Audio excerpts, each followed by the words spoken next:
Think of sports players. They are traded. They are sold. LeBron James is sold.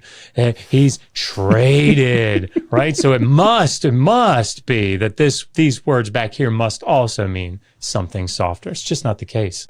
But as Deuteronomy 15 says, whether a person is a male or a female servant. Gee, Josh, why do you think Paul chose to use this passage from Deuteronomy chapter 15 as opposed to the parallel passage in Exodus chapter 21? I don't know. And as Deuteronomy says, that if you're practicing these things, the nations around you will say, wow, what a wise and understanding people those Israelites are. And we just buy that. So tell me, right? can I just say, tell me you've never read a Middle Assyrian law code without telling me you've never read a Middle Assyrian law code. Why hello my fellow apes, I hope you are well. What follows is a 3-hour refutation of Dr. Paul Copan's slavery apologetics. The language of a legal transaction is being utilized. One of the most glaring issues confronting Christianity is the Bible's unambiguous endorsement of slavery. The text doesn't merely mention slavery in passing, it provides detailed guidelines on the practice. For instance, it instructs on how to obtain slaves, specifies distinct treatments of Israelite versus non-Israelite slaves, and gives explicit directives on controlling slaves, including how to beat them without punishment, methods to coerce them into lifelong servitude, and rules allowing the enslavement of the slave's entire family. Now, I've always found it darkly fascinating that someone can read the Bible, which for almost all of Christian dominion was used with great success to justify slavery the world over, and yet somehow come to the conclusion that the holy work does not, at all, promote it. But as I've said before, the devout essentially have to come to this conclusion, because today our moral intuition, a product in large part due to the Enlightenment, recognizes slavery for the plight that it is. Still, theists need to maintain that God's supposed objective moral laws are today, as they've always been, good. Hence, they have to find a way to reinterpret these verses according to their intuition. The best way for them to achieve this is to have someone else read the Bible for them, and Paul Copan is that man. He's written several books on the topic, and whenever there is cognitive dissonance among flocks of believers, he typically is the person who's invited to come on and reassure them. One of Paul's most prominent apologetic approaches is to compare the buying and selling of slaves in the Bible to the buying and selling of NBA players. Think of sports players. They are traded. A while back, Dr. Joshua Bowen, a renowned Assyriologist and author of the Atheist Handbook to the Old Testament, was gracious enough to join me in criticising Paul's appalling apologetics, and we must have caused a bit of a ruckus because the channel Daily Dose of Wisdom had Paul Copan on to explain why our criticisms are not quite as potent as we think. Well, what follows is a 3-hour response to what they had to say, and this time I'm not only graciously joined by Joshua Bowen, but also by Dr. Kipp Davis, a distinguished scholar of the Hebrew Bible and Dead Sea Scrolls. The point of our response is to be thorough, and so we've done our best not to miss any angle and to call out all of the nonsense that we see, and there is a lot of nonsense. The last thing to be said before we get to it is please excuse the slightly choppy editing. Long story short, this was the first video our editor was given. I know, quite a task, 3 hours long and all. But what can I say, I'm a merciful master. But before we could get through it a second time to fix any issues, we lost the original files. Rest assured, though, that it's still perfectly watchable, it's just a little jaggy here and there. Shouldn't be an issue. Anyhow, to launch this off, we're going to listen to Paul giving his LeBron speech. Enjoy. So, and sometimes the language of the Old Testament will talk about selling, talk about, possess, and so forth. Well, don't be misled here, because what is happening is that the language of a legal transaction is being utilized. And I'm not saying that being having a position of servitude in Israel was something to be delighted about, that it wasn't hard, that you didn't have hard chores to do and so forth. But it meant that once you were done with your contract, you were free. Think of sports players. They are traded. They are sold. They have agents to take care of these transactions. These owners these franchises. Why doesn't that sound crass? Are these, is LeBron James just a piece of furniture or farm equipment here? No, it's just the language. It's just the nature of these legal transactions. That's how it goes. So I want to pause here because it really gives the context of the biggest clip that they're going to be responding to. And you'll see that I put on the screen Leviticus 25, 44, and 45. And the reason for this is because these verses explicitly state that you can buy slaves from the land around you, and that the slaves that you acquire in this fashion can be handed down as inheritance to your children. It's emphasizing that these slaves are your slaves forever. I mean, me and Josh issued like a series of objections to that clip that we saw there. However, they don't actually respond to the objections that we gave. Rather, what they respond to is my introduction, and that's it. And this gives the illusion that they're responding to the heavy criticisms that we issued, particularly Josh, and yet that didn't actually happen. They don't, in fact, play a single clip from Josh. They only play my introduction. And that's the first point I want to emphasize. It's a very peculiar response, to put it frankly. Yeah, I heard Josh's name mentioned a few times in the video. But I was waiting to see him. But Now, to be fair, they have said they're going to do a part 2 and maybe a part 3. It might be that they use our responses as a vehicle for Paul to be able to talk about these topics. And I hope that they do, because I really do want a response. Fingers crossed, guys. What can you do, hey? What can you do? I mean, Josh could just send Paul a copy of his book. Recently revised and massively expanded and updated. I think there are some underlying assumptions there, an assumed premise, Kipp. What they're going to do is read the title on the front, and that's it. That's what they got to do. They don't need to actually get into the book. This type of response is actually something that I found to be very, very common with content that I create. So, for instance, it's happened a few times with the likes of William Lane Craig, and that is that I'll issue very specific critiques that are making references to and explicitly to premises in his argument. And what will happen is the apologist that has him on won't play that segment. Rather, they'll play something normally from the introduction or the conclusion, because they don't have the weight. Rather, they're like a recap or a lineup. And the thing is that it works. It actually does work. The audience basically will leave comments going, wow, what a silly atheist with a one-dimensional view that hasn't thought about this topic.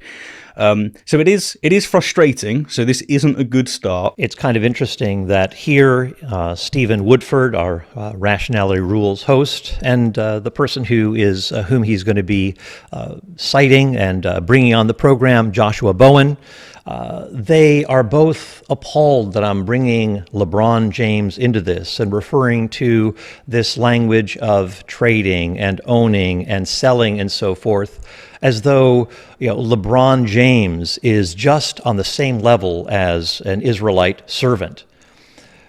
My point here is that, and they spent a lot of time, I should say, they spent a lot of time saying, oh, I can't believe Paul Copan would say these sorts of things. This is just outrageous. They're missing my point. One, I said that there are harsh, severe, difficult things that people have to do in this agrarian society. It's backbreaking work, olive presses, digging wells, and so forth, as Stephen mentions later on in his video. I'm not denying that. I said it's tough. My point is not economic here. It's not talking about the economic level of LeBron James versus the Israelite servant.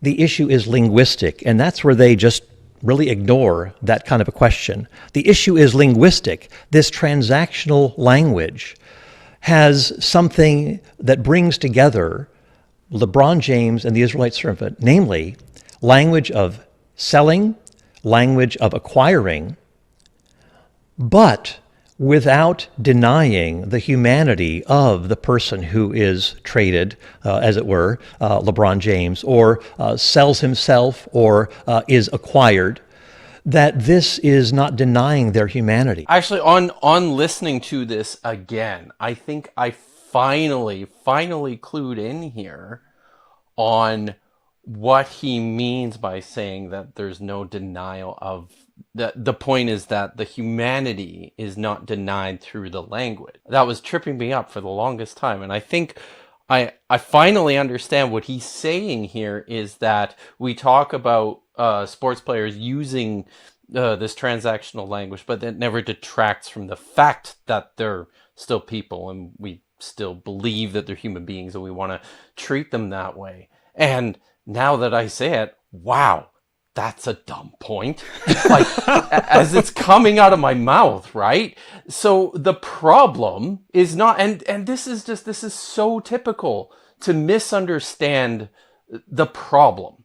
The problem is that slavery is about owning other people. It seems like apologists want to fixate on this idea that slavery is somehow about, in these more white supremacist sort of terms, like it's connected to this idea that anybody that you own as a slave is not human or subhuman at some point.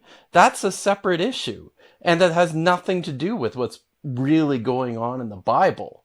The issue is that it's crappy to, have a system in which there's ownership of other people, where you remove somebody else's agency entirely.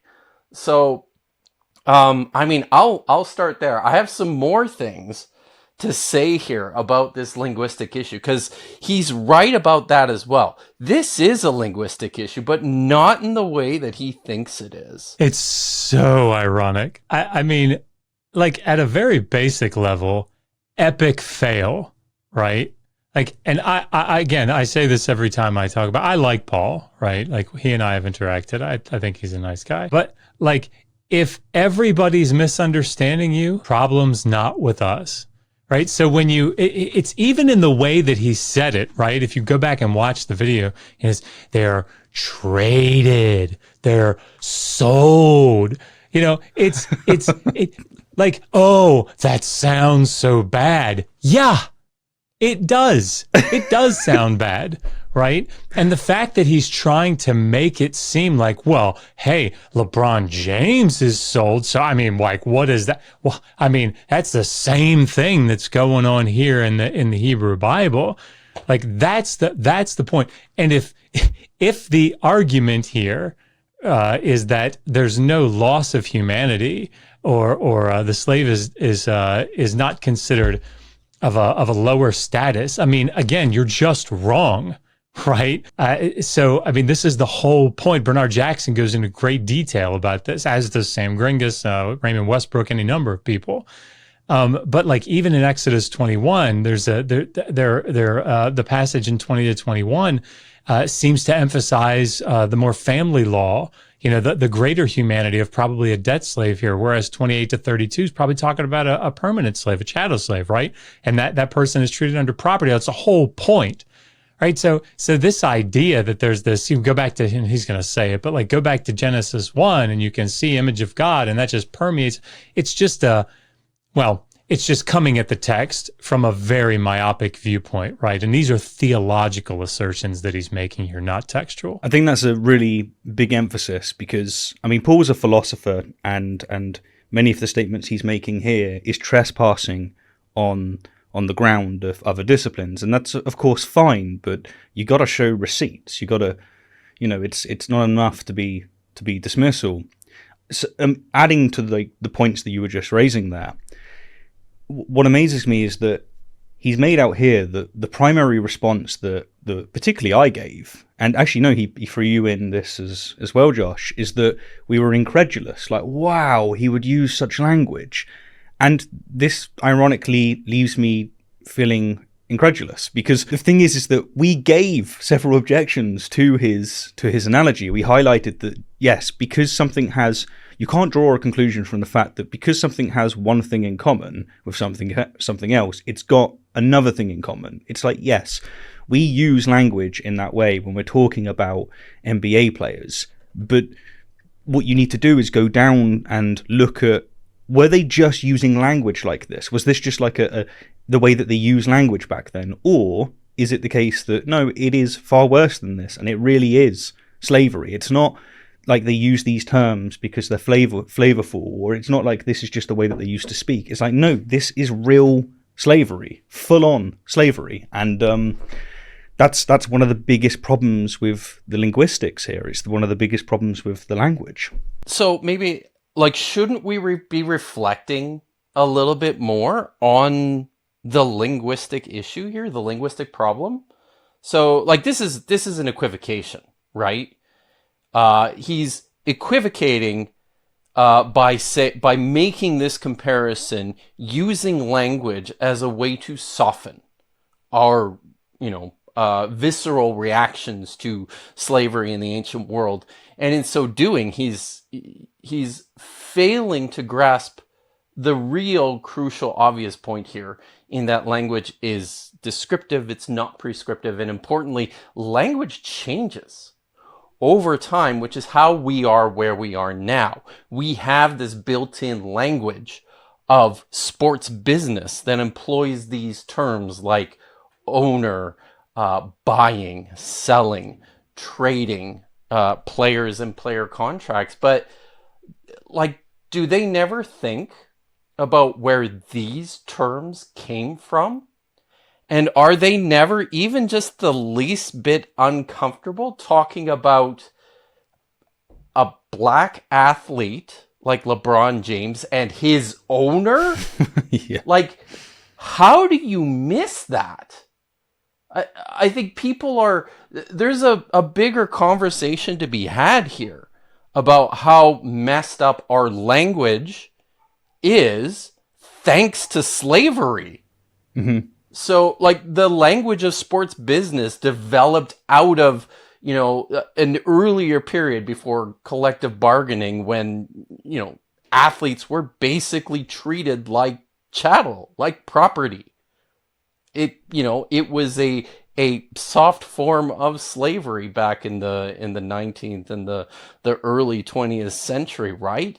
But that doesn't do anything but, I think, make this even worse. And I mean, I think a very easy example of this fact that words are polysemous, or that like a single word can have many different meanings, but with certain, you have a constellation of characteristics, right? And any word that or any concept that is identified by a particular word will have like a small cluster of those characteristics that they all might share parts of that cluster, right? So, for example, the word run, right? My nose can run, Jackie Joyner Kersey can run, I can run. Those are very different, by the way. I can run to the store, my car is running, the refrigerator is running. There's a constellation of characteristics, like moving quickly or moving fluidly, or, and each of those words, like, will get maybe a small grouping of each, and some will get like all of them, right? Or most all of them. And that's the way that language works. It's the way that it functions. But that's why the joke works, right? Is your refrigerator running? We better go catch it, right? That's why it works, because words are polysemous. So in this context, if you go back to for example, like online apologists all the time will say things like, well, Moses was an Eved, right? He was a slave, right? Or Isaiah 53, that Eved, are you saying that Jesus is a slave, right? Or the servant is a slave? Is Moses a slave? Is Joshua? Yeah. The problem is that it's because you don't understand, those apologists don't understand polysemous nature of words, right? So in the same way that if you go back to the Amarna period in the 13th century, and you see these petty kings, these kings of like these little, regions in Canaan, that are under Egyptian control, they're all referred to, or they refer to themselves when they write to their overlord, to their pharaoh, they say, your servant, referring to themselves, your slave, right? Does that mean that king, Ribhadu, was like serving in the house of the pharaoh? No, of course not, right? But it's because there's a constellation of characteristics that the word Eved can kind of cover, and certain linguistic terms can be plugged in and capture a small portion of those or a larger portion of those that have commonality. So, but that's, as Kipp was saying, it's a sneaky sort of way, not to say that there's intentionality here, that he's intentionally being sneaky or something, but this is a way, intentionally or unintentionally, of softening the word slave. Because look, Moses was a slave and we know he wasn't serving in somebody's house. So it must be that this means something different. LeBron James is sold. He's traded, right? So it must be that these words back here must also mean something softer. It's just not the case. Absolutely. So another thing that comes to mind here is that we emphasized in our response to Paul that one of the issues with this analogy is the situation of a contract. So if you're an NBA player, you sign a contract, you get good money, they say we're going to take so much of your time, you're obligated to play certain games, and that's what you've got to do. Whereas when it comes to slavery in the Bible, if you're a foreign slave, there is no contract. You're just a slave. And when it comes to the Israelites, it's not, hey, do you want to sign up for this amazing situation and you come work for our team? It's, hey, I can see that you're in poverty and that you're in a state where I can absolutely extort the hell out of you. How about you come work for me? And it's just, it fails as an analogy to such an extent that I think it fails in a humanitarian sense. It's such a poor analogy. I don't know why he thinks this is a good analogy to put forward. He says, like, doesn't it sound crass? It does sound crass. It sounds like Because you're it's not crass. empathizing. Yeah. Way to go, Paul. You got it. And so my fundamental point is that when we're talking about servitude in Israel, there is, at heart, when we talk about servant, it's a dynamic dependency relationship. That is at the heart of what servant means here. And LeBron James is in a dynamic dependency relationship with the team that owns him.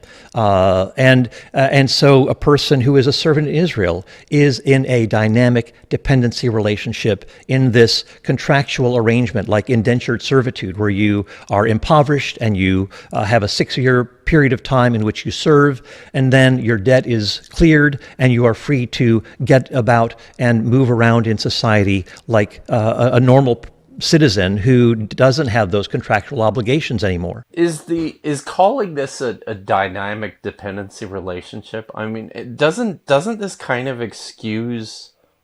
Couldn't you, in effect, label virtually every human relationship? Yes. A dynamic dependency relationship. Absolutely. Absolutely you could. I mean, one that comes to my mind is, the husband keeps punching the wife. Don't worry, it's a dynamic dependency relationship. Like, you could do this. Sounds fluffy, but... I mean, like, this book, if people are interested, because household slavery does come up here. This is Laura Culbertson edited this, Slaves and Households in the Ancient Near East. And in her introduction, it's an Oriental Institute symposium or seminar that went on, and they edited their stuff together. It's excellent little volume. That's the one where she totally debunked you, right? I'm pretty sure it's... Yes, totally. Yes, totally. I've never had so many apologists misunderstand a book that I recommend so often. But she spends a pretty significant portion of her introduction laying out, like, the terrible, terrible time that scholars have defining slavery in the ancient Near East. And the reason is because there's what in the same way, how do you define run so that it covers a person running, a sprinter running, a nose running, a car running, right? A movie running? Like, how do you come up with, I mean, it has to be like so general, so broad, to cover all of those things that it at a certain point sort of loses any practical meaning, right? When you're trying to identify any one thing. So my question here, because we can do the exact same thing, keeping it in the ancient Near East. Listen, Moses is called a slave, right? These petty kings are called a slave in Evid. Like this is that. So like there's dependency. There's a lower and higher rank, right? And one is under the other. And okay. Sick flex, bruh. Like what does that do for you, right? Get down to this context, right? You can't abstract take the ladder of abstraction, go up to the 9th rung, look out over all the words and say, okay, what do these all have in common? LeBron James, and this chattel slave in Leviticus 25. Well, they're both dependent on somebody above them. Okay, there we go. They're the same. It doesn't work that way. That's And it. whether It's he done. means that or not, that is precisely how it's coming across. Well, one of the other things that he did then, and he does throughout, and in preparation for this, I've been watching a lot of Paul Copan's content. It's almost like he just hasn't read the verses that say that Israelite slaves are not the same as foreign slaves. Because like he says there, for instance, that, the length is, your contract as a servant is for 6 years, and then you go free with provisions. This is the kind of flavorful language that he uses, but that doesn't apply to foreign slaves. And you can't be talking about slavery in the Bible and ignoring that. To me, I really don't understand what's going on here. Like, you've got to be able to deal with that hard horn there, and I just don't see Paul do it at all. So very, very odd. And by dynamic dependency, what does that mean? Mutually beneficial, or No, in other words, it's there is this contract that is understood, and that there is this this dynamic relationship. I think of, say, something like, there's room for, say, negotiation, and we'll come back to this issue of the person who says, I love my, quote, master, the person who's employing me, the person with whom I have a contract, Exodus 21 says, and I want to stay on with this person because this is a very secure arrangement that I have. Makes it sound like he's just sitting down with the owner and going, I'm not happy with the terms. Can we talk about this? There's no question that, like, step outside the Bible for a minute. Like in the ancient Near East, in the book, like I give tons of examples of this, right? Of contracts for slaves, right? It doesn't mean that all of them could do this. Right, I think in Exodus 21, 7 through 11 probably is a situation where the negotiation power of the father was pretty low, right? But there are circumstances, lots of contracts. You see several of them at places like Newsy, where like you do have negotiations, right? You have a slave who has a higher potential, to bargain, and one that is in more dire straits. And so he has less. So it's not, the question isn't, whether there can be negotiations. Certainly Paul wouldn't say that slavery didn't exist in the Old Babylonian period, right? I mean, I doubt he would say that. Certainly it did. And certainly he would categorize these things as slavery. It's just, at time, T1, you can technically volunteer, for example, to become a debt slave, right? Or you can become this indentured servant, right? Again, it's not always like that, but you can do that. But at time T2, 3 weeks later, that negotiation power no longer exists, right? The agreement has been made in that scenario, right? So, like, if you read some of these contracts in the ancient Near East, somebody can say, all right, I'm not your slave anymore. The problem is that the penalties, the contractual penalties that fall upon that slave are enormous. There are several contracts where it talks about, it's like 600 shekels of silver and 600 shekels of gold. Jeez. Is the penalty, right? I mean, it's like insane. Nobody's coming up with that. Importantly, there's nothing like this in any text of the Bible anywhere. right? All you have is this one small passage in Exodus about how a person can, I mean, for lack of a better term, manipulate his slave into staying on, past his term of service. That's it. That's all you've got. I mean, I think 1 Kings 4:1 is a great example of this, right? Because this is the part where, Elisha's coming up and rescuing this widow woman. 2 Kings. Oh, sorry. Who has run out of food, right? Run out of, and she says, like, help me. My late husband, one of the prophets, he's died. And that he was a good guy, but he took out this loan, we defaulted on it. Now the creditor is coming to seize my 2 children. I have great negotiating power though. So I'm going to make sure that my terms are good before I sign off on this, right? So really, I don't need you to perform that miracle, Elisha. So we're going to negotiate this. It's actually a really good deal. Oh, what? To build on both of you here, like he was saying about saying, I love my master, and then you can be, the slave of that master forever. Again, this was only available to Israelite slaves, if I'm not mistaken, because foreign slaves didn't have this ability. They didn't have even that negotiating capacity. And then, as you were just saying, what of extortion, right? Like extortion is such a huge issue here that's not taken into consideration, and it absolutely has to be for the reasons you just laid out. Let's use a modern analogy to make a point here. Extortion is still a big problem, and the people who are most vulnerable are also the most commonly extorted. Now, think about how much that problem is exacerbated among a population, the vast majority of whom have had no formal education, as we would understand it, and can't read or write.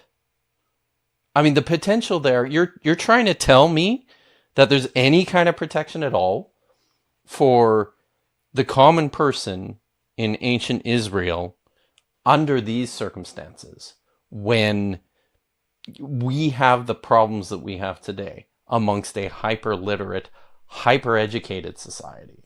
And a capitalistic one.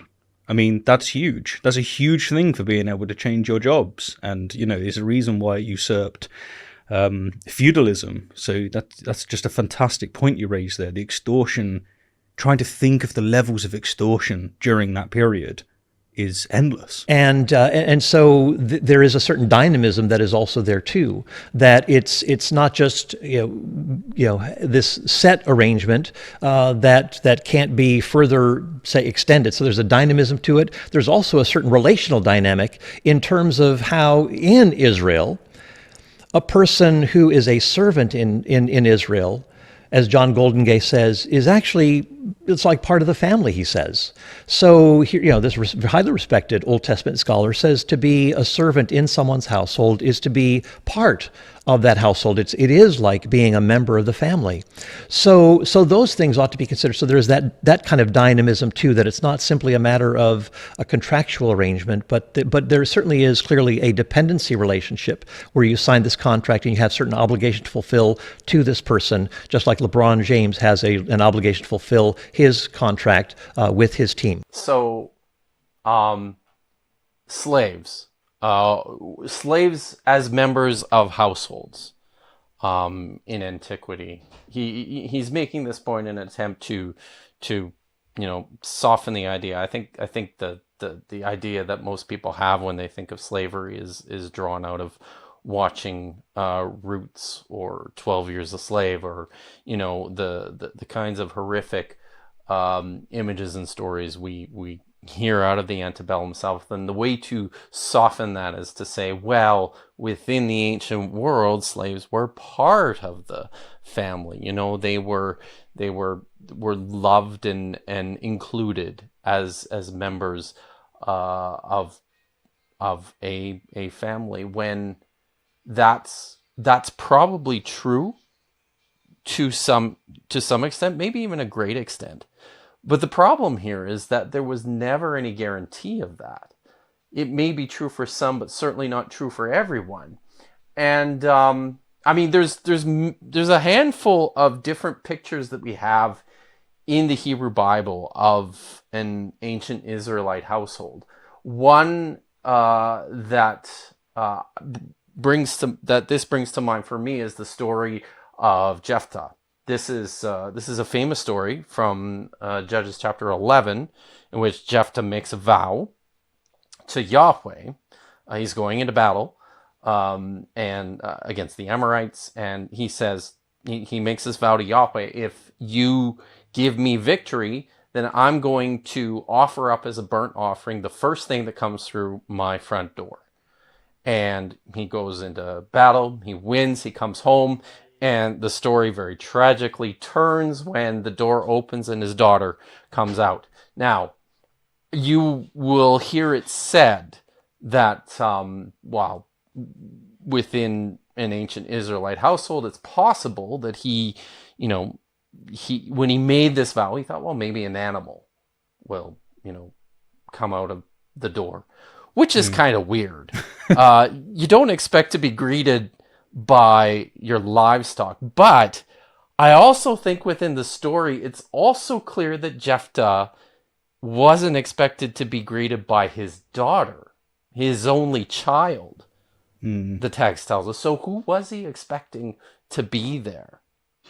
I mean, I think without saying so, the natural response here is he probably expected a household slave to come through the door. Yeah. And that was expendable.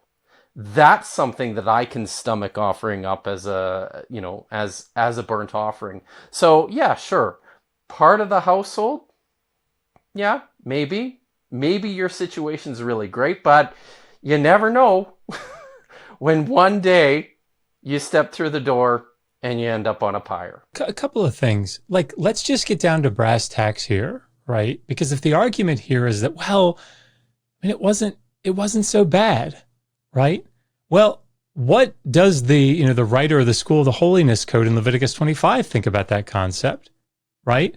Because you get down to 25:39 and it says, hey, don't you dare treat your fellow Israelites as slaves anymore. Yeah. Now, you treat them as hired workers, right? Well, wait a second. I mean, come on. Paul tells us, Dr. Copan is telling us that you're part of the family. I mean, they love it there, right? Like, why? This is what we should be doing, right? And this is the thing. Like, what is the deal with Jeremiah 34? Like, I know Kipp's going to talk about this in a little bit for a different reason, but I mean, why is Jeremiah 34 such a big deal? Right? Because in Jeremiah 34, all the people kept their slaves, their Israelite slaves, longer than the 6 years. And then when they made a covenant and they released them all, probably for somewhat selfish reasons, after the problem had passed, they went and took them all back. Well, shouldn't they be excited? They're a member of the household. Why would they want to leave? I mean, this is ridiculous. I mean, come on. But the contracts, Josh, there were contracts. How could they have even held on to them any longer then? Yeah, because they can negotiate. It's just like, and I realize that what they're going to say in response, I mean, they can't say it in response to Leviticus 25. It's part of the law collection. And Jeremiah 34 and 2 Kings 4:1, they might be able to play off this. Well, that's the narrative, and so that's descriptive, and people are being sinful or whatever. But it's consistent with what we see in the law collections. That's the point. Mm-hmm. That's the point. The icing on top is that I just want to keep emphasizing that when he talks about contracts, he is ignoring foreign slaves. I know that we've covered it a lot, but I just want to keep hammering this home because it's such an important distinction. The analogy doesn't work because of this. And so... And in fact, Stephen, it doesn't work for certain Israelite slaves as well. Right? In Exodus 21, 2-6, the one that he's talking about is stay with my master. It's such a great place. What about the wife and the kids? They just, whoa. There's no contract there. No, they've just got to finish their contract as well. He tells us they just got to finish their contract. I mean, scholar, please, that would make that argument. No, these are chattel slaves. This is a house-born slave. And John Goldengay, man. He said that they love it, so they're going to stay anyway. Yeah, that's right. I mean, of course, they love it. It's beautiful. I was thinking about the military. Yeah. isn't that a scenario where people basically say, I'm entering into this thing and I'm committed to it. I'm, in a different country for a certain amount of time, and it is what it is. Yeah. I mean, I think a big issue, a big push for Stephen in this video is, to be what you really ought to be is to be free, not to have this backbreaking work and so forth. To be free and not to be miserable or feeling oppressed or whatever. Is that it, Stephen, or is it just you're upset? Yeah, totally. That people have hard lives. That's it, right? They have to work hard. They have to stick the shovel in the dirt every now and then. And you know what, Kipp? What they did is they played 3 minutes of the introduction. Now, the rest of the 20 minutes and the other 2 videos that me and Josh did, that's all I was saying. I was just saying freedom is what's needed. That's all I was saying for all of that time. I got to say, this military analogy, it's worse. Because, you've got the element of conscription, right? So there's many countries, at least historically and indeed today, where you had conscription. So there was no contract to sign. You just forced into it. So it's worse on that front. Just to put that down there. I mean, fundamentally, the military analogy is very similar to the NBA one, but it just doesn't strike me as much better. it is, but all of this is also missing the very, crucial fundamental point here. And it's kind of insulting. It's repulsive how much downplaying this whole situation is ignoring an ongoing problem. Life for most people today is crappy. It's hard. I checked the global slavery index before coming to help you out with this. Yeah. 49.6 million people in the world in this year are enslaved. Really? You guys are gonna come at us and tell us that we're just being a bunch of malcontents because we're upset about people working hard? That's insulting. That's insulting. And it's not helping the problem. It's making it worse. Every single time an apologist attempts to downplay the situation, it wasn't that bad, this is a linguistic issue, it wasn't like you think, it's not helping the current situation, and all those people are still enslaved, and it encourages it to continue. That's reprehensible. Absolutely. Yeah, preach is all I can say to that. Amen. I think that when people are defending verses like this and using the kind of apologetics that Paul is doing, I think it's a really good example of how Christianity and religion in general is poison. He's a good person. He wouldn't speak such bollocks if it wasn't for this. Right. Now, that's my view, and I appreciate that it's maybe not a view that is popular, but it's just... I don't know any other way to compartmentalize it. It's absolutely insane. This man has a PhD in philosophy. He should be able to track argumentations and understand these things. And yet it's incredibly frustrating. But of the 49 million people that you said are in slavery, would you change your mind if I told you that John Goldengay said that they're really happy as part of the family? Would that get you there? How about if I describe them as servants? So yeah, I mean, we didn't even touch on that, right? Like it's actually almost it's funny watching Paul get through this entire video and very consciously avoid the word slave throughout, right? There's one point where he actually slips up and then tries to cover for it, which is pretty funny. But yeah. They're just 49 million servants. That's it. Well, I think that doesn't actually apply to a lot of things in our society, and one of them is the army, where you sign on, you contract yourself out to the army, you're indentured to some degree, and you have certain obligation to fulfill, and it may be miserable. You may have a commanding officer who is ruthless and cruel and so forth. And yeah, those are some things that you have signed up for, as it were. Just suck it up, Buttercup. Right? One of the things that comes to my mind here is that imagine like you join the military and during your service you meet someone who's lovely and you decide to settle down with them. And then as you fulfill your 6 years of your military service, they say, do you want to keep your wife and children? How about you make it so that you're permanently part of the military? Like, that would make this analogy a little bit more fair. Throwing something in like that, but no. Or not unknowingly, of course, but you agree to the terms and you may not know all the implications, but there can be certain levels of severity and lack of mobility. Say if you get married, you can't say, hey, I'm in the Army, but I got married, so they ought to give me leave and so forth. Well, no, those are just the things that you take on when you are in the Army.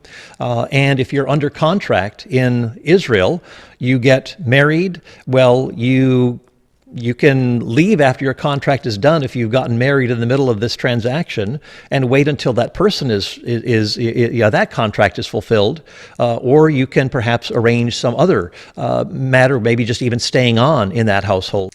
Yeah, this is where, I mean, he just says stuff, right? Like he just asserts this is a debt slave. This woman is a debt slave, even though the term for the child, the Yalid Bait, is a very common Semitic term used in the ancient Near East throughout to mean like it's actually a very valuable type of slave, the house-born slave. Mm-hmm. Like they are chattel slaves. That's the whole point. It's the whole point, right? So I mean, think about the logic here that you'd have to go with. You'd have to argue something like the guy goes, "Damn, she's got 3 more years." I mean, if this makes it better for you, Paul, here we go. Let's make it. This is the scenario that he's telling me. This guy knows she's got 3 more years, but he really doesn't want to be apart from her, so he signs them both up for chattel slavery. Yeah. Sleep easy. You feeling better about that, right? Like, it's a loving family. I'm telling you. But just so it's clear, like these are not the woman, the children, they are not under contract, right? These are chattel slaves. That's the way this works. That's the whole reason that this is service olam, right? In perpetuity. Yeah, because it's such an important point, because what he's selling here is that you could either, one, wait for your wife to be freed when her contract ends, or you could sign up to stay for a bit longer. He's using a bit longer. No, it's forever, Paul. It's for the rest of your fucking life. Like, stop downplaying this. This is absurd. So yeah, it's I'm flabbergasted by it. Something that within this this economy too, you're not just committing yourself to, a perpetuity of slavery. This is something that now affects all your children, their children, for however long, because the moment you do that, and the moment is the moment when everybody else becomes house-born slaves within your family. So it's really it is a multi-generational life sentence of servitude or enslavement. Yeah. And I'll bring this up again later, but Bernard Jackson's book here on the Mishpatim in Exodus, 21 and the following, the rest of the covenant code, he points out very clearly, and he's not the only one, right? That the point of the male slave, the use of the male debt slave in Exodus 21, 2-6 is for procreative purposes, right? It's for his sexual capacities. And the same is true of the Amma, the female slave in 7-11. She's being used for her sexual capacities. The difference between the two is that a woman who becomes deflowered, right, to use the terminology of the Hebrew Bible, is now, her value is diminished greatly. Whereas with the man, that value, there is no diminished value, right? He's being used in this case to produce slaves. It's what he's doing. The master is giving him a wife. It's a chattel slave. The wife bears children. Those children are his. They're his slaves. That's what's going on here, right? So again, this idea that there's just a contract and there's debt and you just got to wait it out. It's just not true. It's just not true. Yeah, I think of like the bizarre scenario, and then I realize under Paul's view it can't happen. But this bizarre scenario where, you know, you end up going to the military, and then what happens is you're chatting with your friend, and you go, "Oh, how long you stuck at this?" And he's saying, "I got another 4 years. What about you?" And you go, my great granddad, he signed up for life."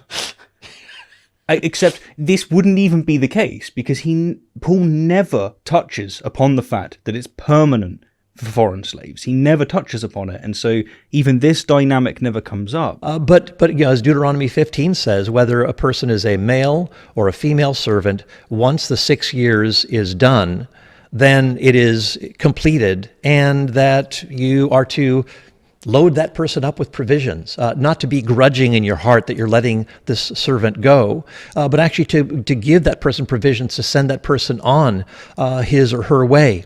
And when that is violated, we see in Jeremiah, Jeremiah actually calls out the people of Israel for holding on to servants longer than 6 years, and there is indeed a judgment on the Israelites, the people of Judah, because of that. Both of those verses, Hebrew being emphasized. They even put it on screen for the audience to see. It's Hebrew slaves that get these features, if you will. That's it. And again, what's the big deal from his point of view? Right? Like, now we're talking out of the other side of our mouth here. Hey, he didn't let him go. They should have let him go. And there's a judgment on that because you're turning them out of your household. What? I mean, which one is it? Is it good or is it not good? I don't understand. It's one of those points of tension for me. Even the term like Yehudi is technically, I suppose, a Jew, but it's such an anachronistic term here, right? Like Judaism is not something that even came into onto our radars until like the 3rd century, or I think Jonathan Adler says basically 2nd century BCE. Yeah, I mean, like, if you think about like the Elephantine papyri, right, of what the 5th century, or even you think about during the Neo-Babylonian and early Achaemenid periods, like some of the documentation that we have from the Judean captives that were in Babylonia. There's no like law that seems to be followed, right? As we understand it, there's no like Mosaic law that they have. So this idea that there's like a system that is Judaism that everybody's following, it's just not. These are Judites. Yeah. So exactly. we got to be careful about that. Gee, Josh, why do you think Paul chose to use this passage from Deuteronomy chapter 15 as opposed to the parallel passage in Exodus chapter 21?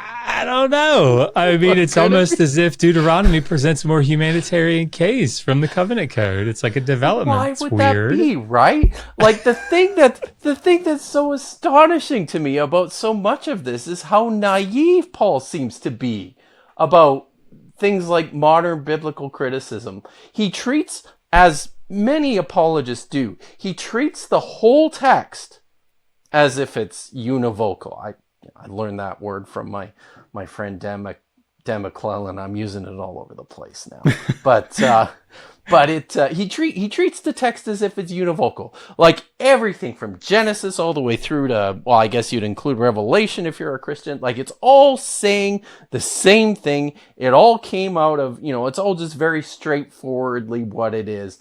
And what this absolutely fails to deal with is the fact that the texts are super complex. They're super complicated. It's the Torah, just the Pentateuch, the first 5 books of Moses, are massively edited. And even within the Torah itself, you have huge sections of text which are revisions and updates of earlier texts, which is exactly what we have here. Deuteronomy chapter 15 is a revision of Exodus chapter 21. It's the same stuff, but there's important additional information in Deuteronomy 15 that you don't find in Exodus chapter 21.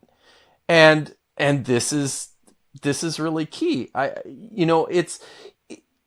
It's so lame how apologists will not talk about this issue from a diachronic perspective, from the perspective of how it developed in ancient Israel, right? Because there were changes that occurred, and this is kind of important.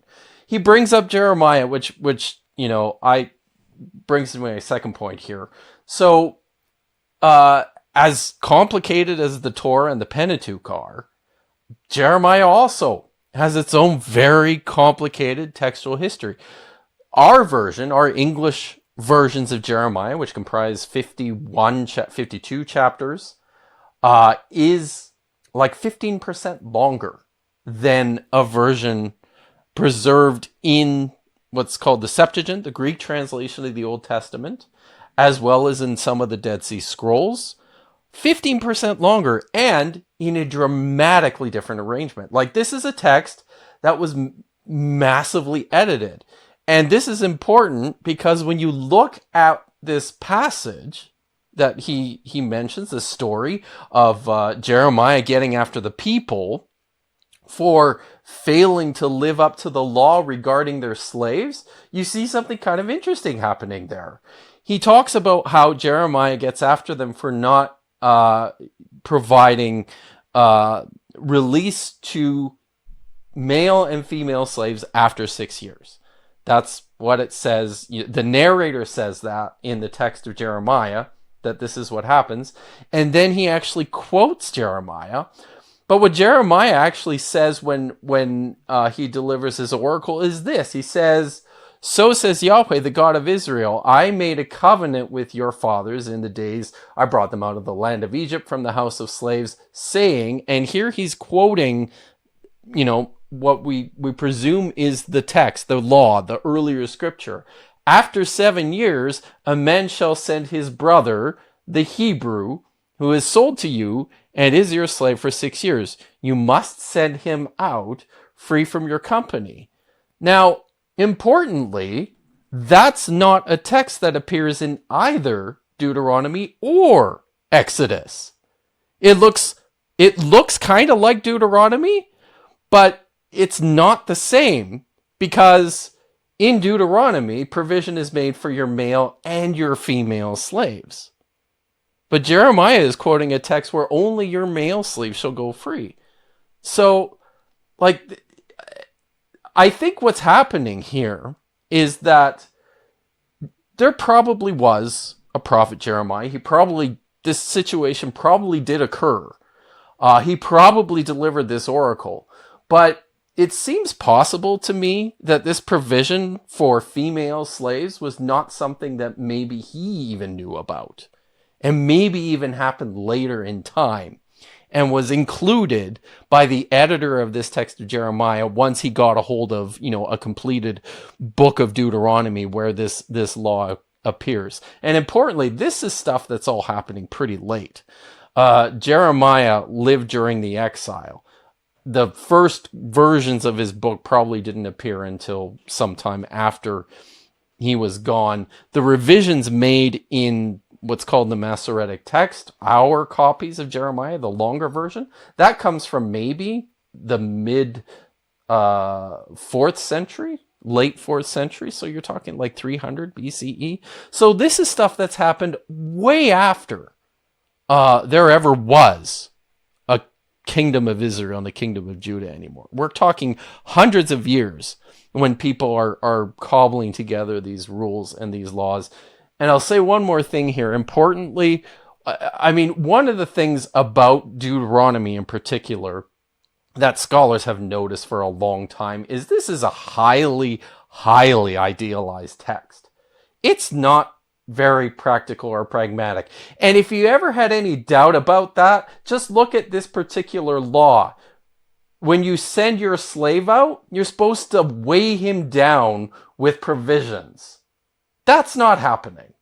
That's not something that ever happened.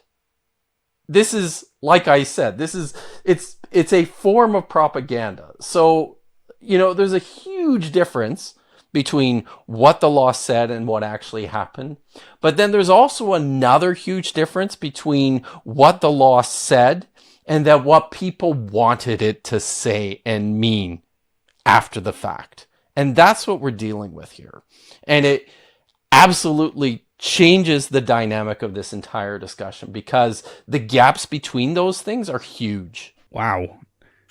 One of the questions that comes to mind with what you just said, am I mistaken in understanding that what you're saying is that there's two different books, if you will, that he could have referenced, but he chose the one that's based on the other one, and it's got a history of incredible turbulence in terms of getting to the state that it's in, and his motivation for doing that is because it's going to give him the narrative that he wants, rather than the narrative of what he's going to find in what is undoubtedly a more reputable and less altered piece of scripture.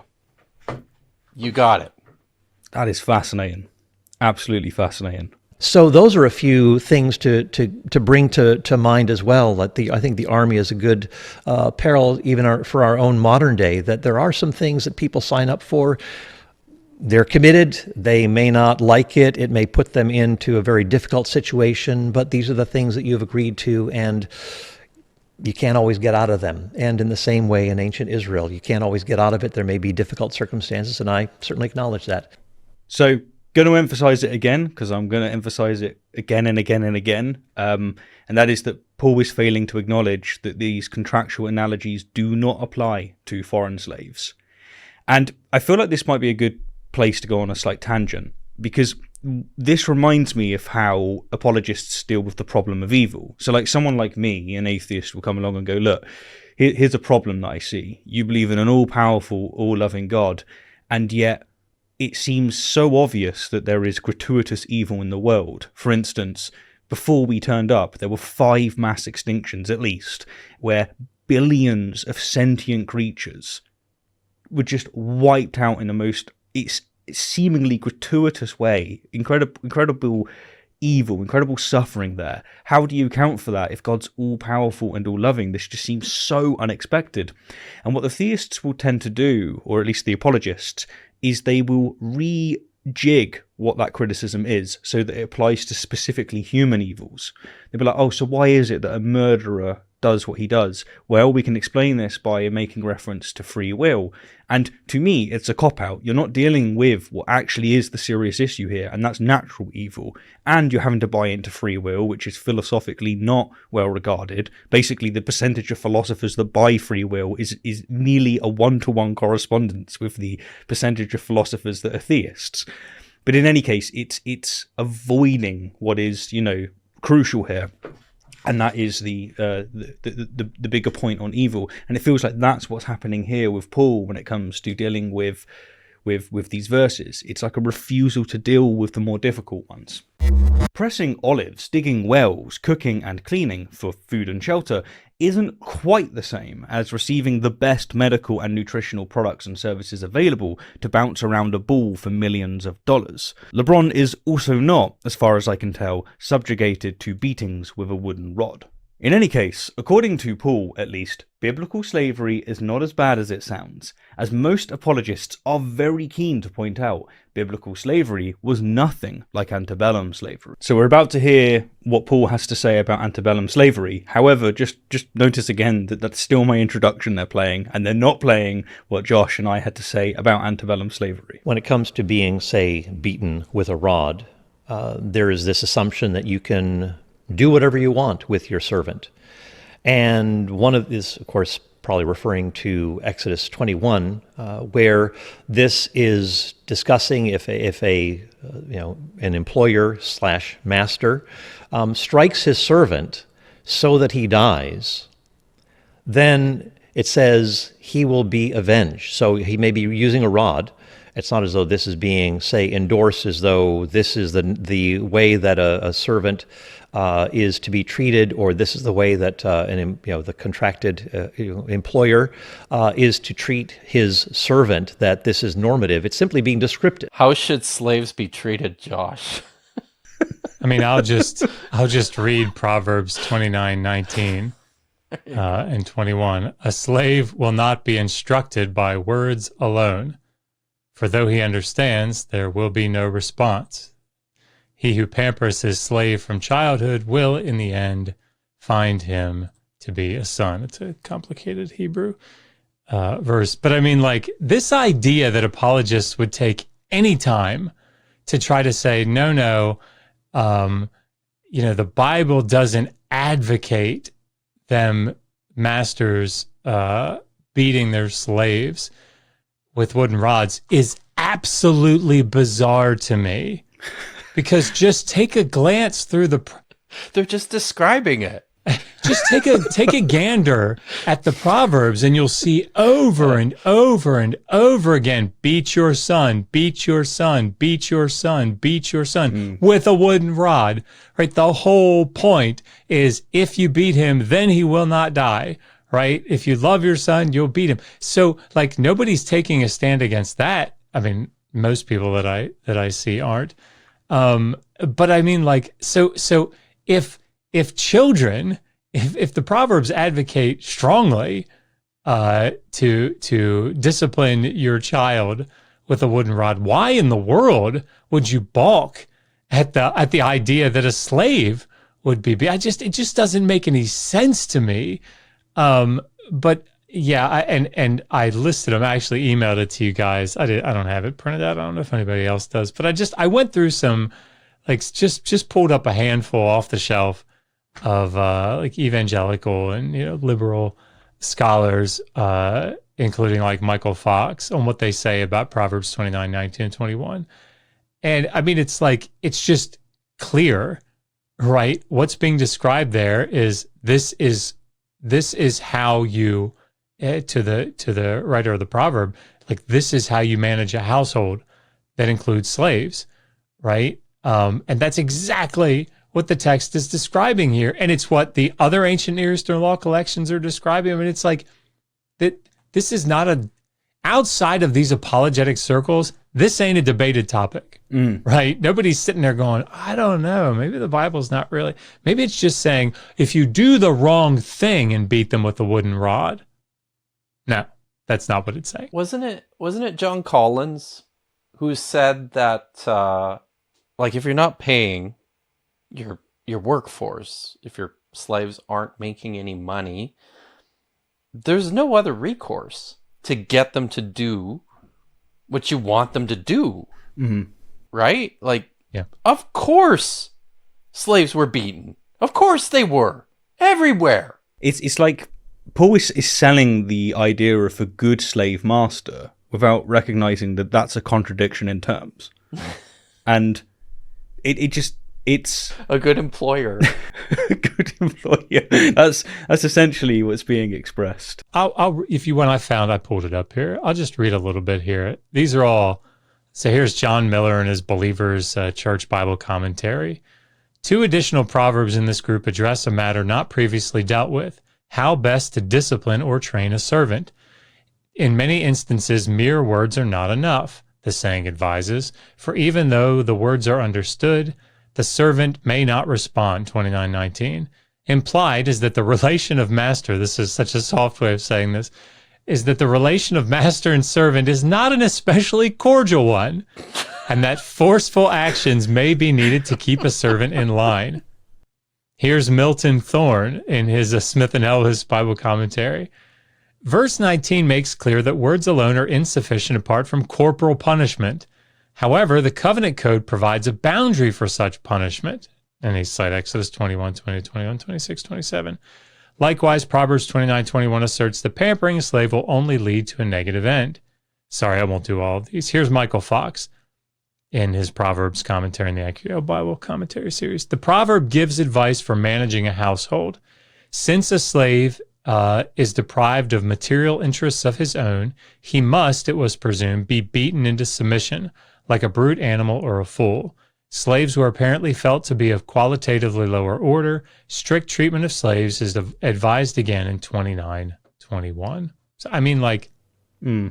It would be good to see what Paul makes of that, but we'll find out. One of the things you said there, Josh, was about how... I think it was Josh, it might have been you, Kipp, but you were saying how this isn't taken seriously in the literature, like some of these positions that the apologists hold. You won't be surprised to know that that's true of philosophy as well. So, for instance, if you see theists, they'll be talking about Aristotle's metaphysics with potential and actuality, and it's like, this isn't... We've moved on. Like, this isn't where we're at. And as I said, free will tends to almost exclusively have this correspondence with theists. It's very regular that's the case. I'm so shocked. And this is what case law is about in the Old Testament. If someone steals something, well, what do you do? If someone kills someone, what do you do? It's not saying, oh, it's okay, that we have a law to cover that. And, no, there is dealing with things that are descriptive. And how do you deal with those sorts of situations? Well, if someone strikes a servant so that he dies, it says that person will be avenged. That is a classic description of the death penalty, that there is death that comes because you have taken an innocent person's life. A question that comes to my mind, and you're the perfect people to ask it to, is how is Paul getting the death penalty from this? It seems like he's reading avenged, and yet when I was looking up the translations, most of them were saying he will be punished, which has a different connotation to avenged. What do you make of that? Is that true? Is it the death penalty that's being issued to the slave master here? So the word that's being used here is nakam, and it's used in like this sort of blood guilt, revenge capacity in most every, if not every other case. And so given just that term, there really wouldn't be much of a debate here, I don't think. You would think, yeah, this is the death penalty, which I think is probably the case. The reason that it's up for debate is because there's a pretty standard phrase that we see throughout the passage, which uses the word mot, to kill. So it's he will in fact, or he will surely be killed, right? So it usually uses this sort of standard phrase. And the fact that it's not used here sort of like leads, commentators to posit, well, maybe there's some other nuance. I think Westbrook, and I'm not sure, don't quote me on this, but I thought it was Westbrook that made the argument that given parallels that we see in other ancient Near Eastern texts, that maybe this is like some sort of a lex talionis. So, for example, if the debt slave that were beaten to death was the son of the paterfamilias that gave that son into debt slavery, that the son of the master would then be killed in kind, because we see that in Laws of Hammurabi 116. Mm-hmm. And so yeah, I mean, I think it probably is the death penalty. Cool. Yeah. But it's not clear. It's not clear. Let's make sure that we point that out too, right? So rather than saying, oh, the servant is a piece of property, it's actually showing regard for that servant, that servant had rights and dignity. That person has been made in the image of God, but yet that person who struck him did not regard that as such, and so took his life, and that therefore that person's life ought to be taken. I mean, this is something that I see apologists will come back to from time and time again, this idea that humans have intrinsic value because they're made in the image of God. As I read the text, that's much more of like a Christian gloss, which doesn't come through in like the actual text itself. the passage there in Genesis chapter 1, I think it's 26, where it says that God made man in his image and his likeness. He made him. Scholars are pretty universally agreed that this is with regards to his physical appearance. Being made literally in the image of God, we are physical representations of what people thought the gods looked like. Francesca Stavrokopoulou has just I guess it's 2 years now, isn't it? She wrote an amazing book called God and Anatomy, and if anybody hasn't read it yet, you got to go and get it and read it. There it is, and it's phenomenal. Yeah. And it's clear. It's crystal clear when you take the time to look at the text within their ancient Near Eastern context that the God of the Bible was physically embodied, and this is much more what's going on in a passage like Genesis 1 verse 26 through 28. Being made in the image of God doesn't have anything to do really with intrinsic value or dignity. It just means you look like the gods. It's about your physical appearance and the way that human beings behave more than anything. And I mean, like, perhaps more striking is, let's keep reading in the passage itself, shall we? So in Exodus 21, 28 to 32, we have the ox goring incident, which is a common law type that we see throughout several collections in the ancient Near East, including the Bible. So it talks about if a guy owns an ox and it gores somebody, and he's been told in the past, hey, your ox like tends to gore people or tends to gore, right? It's known to gore. In the ancient Near East, you also have like dogs that tend to bite, and the guy doesn't take the necessary precautions to keep it from being around people. So it says, if, however, an ox was previously in the habit, verse 29 here, of goring, and its owner had been warned, yet he does not confine it, and it kills a man or a woman, the ox shall be stoned, and its owner shall also be put to death. Okay, we have lex talionis here, right? Somebody gets killed, that owner gets killed. If a ransom is demanded of him, the owner, then he shall give the redemption for his life, whatever is demanded of him. So if the surviving spouse, let's say, says, nope, I don't want you to die. I want you to give me 100 shekels of silver. 100 shekels of silver, or you're going to die. Whether it gores a son or a daughter, it shall be done to him according to the same rule. Well, this really does seem like the Imago Dei here, doesn't it? Oops. Verse 32, if the ox gores a male or female slave, the owner shall give his or her master 30 shekels of silver. Yikes.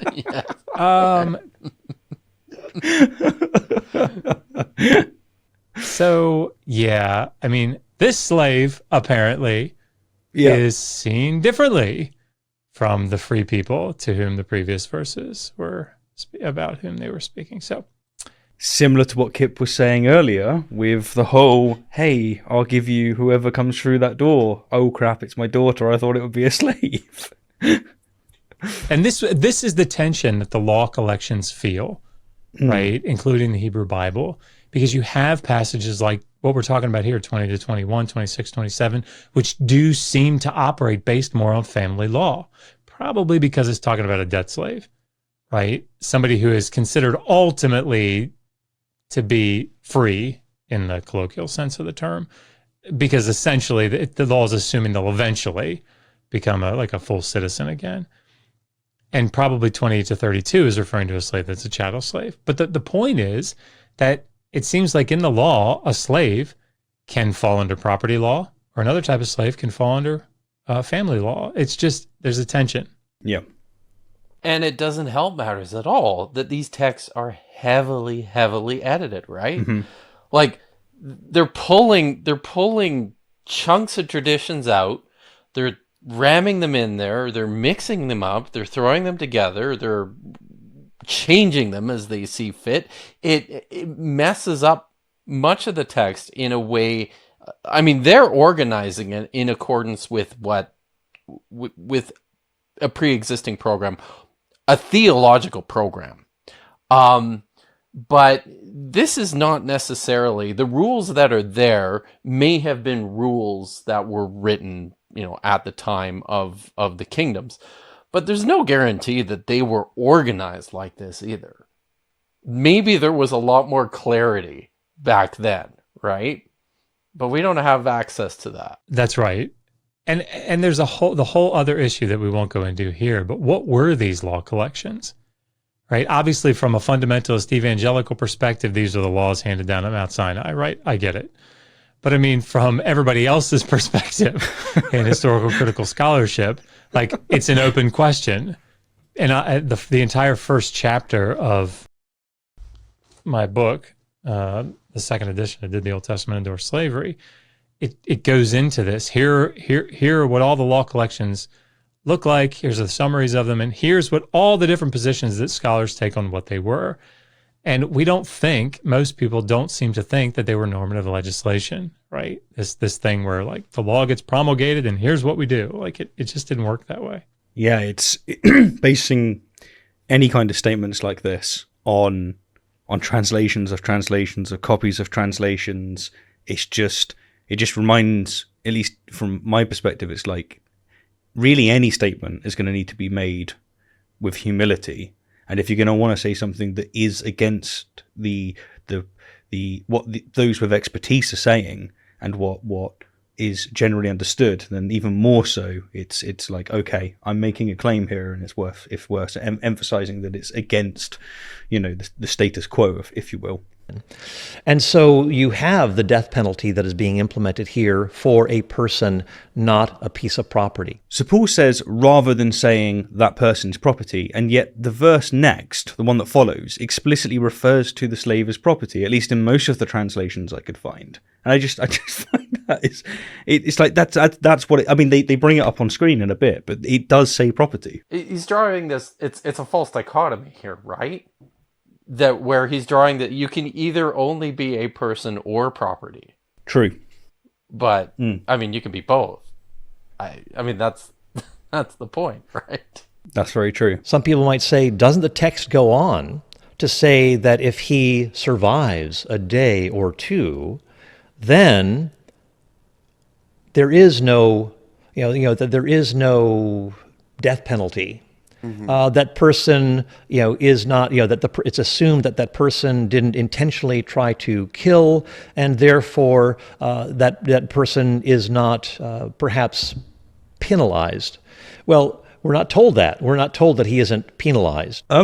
Okay, so a question I have, which you're both here, so why not? It seems that he's quoting the English Standard Version there, which says that he is not to be avenged.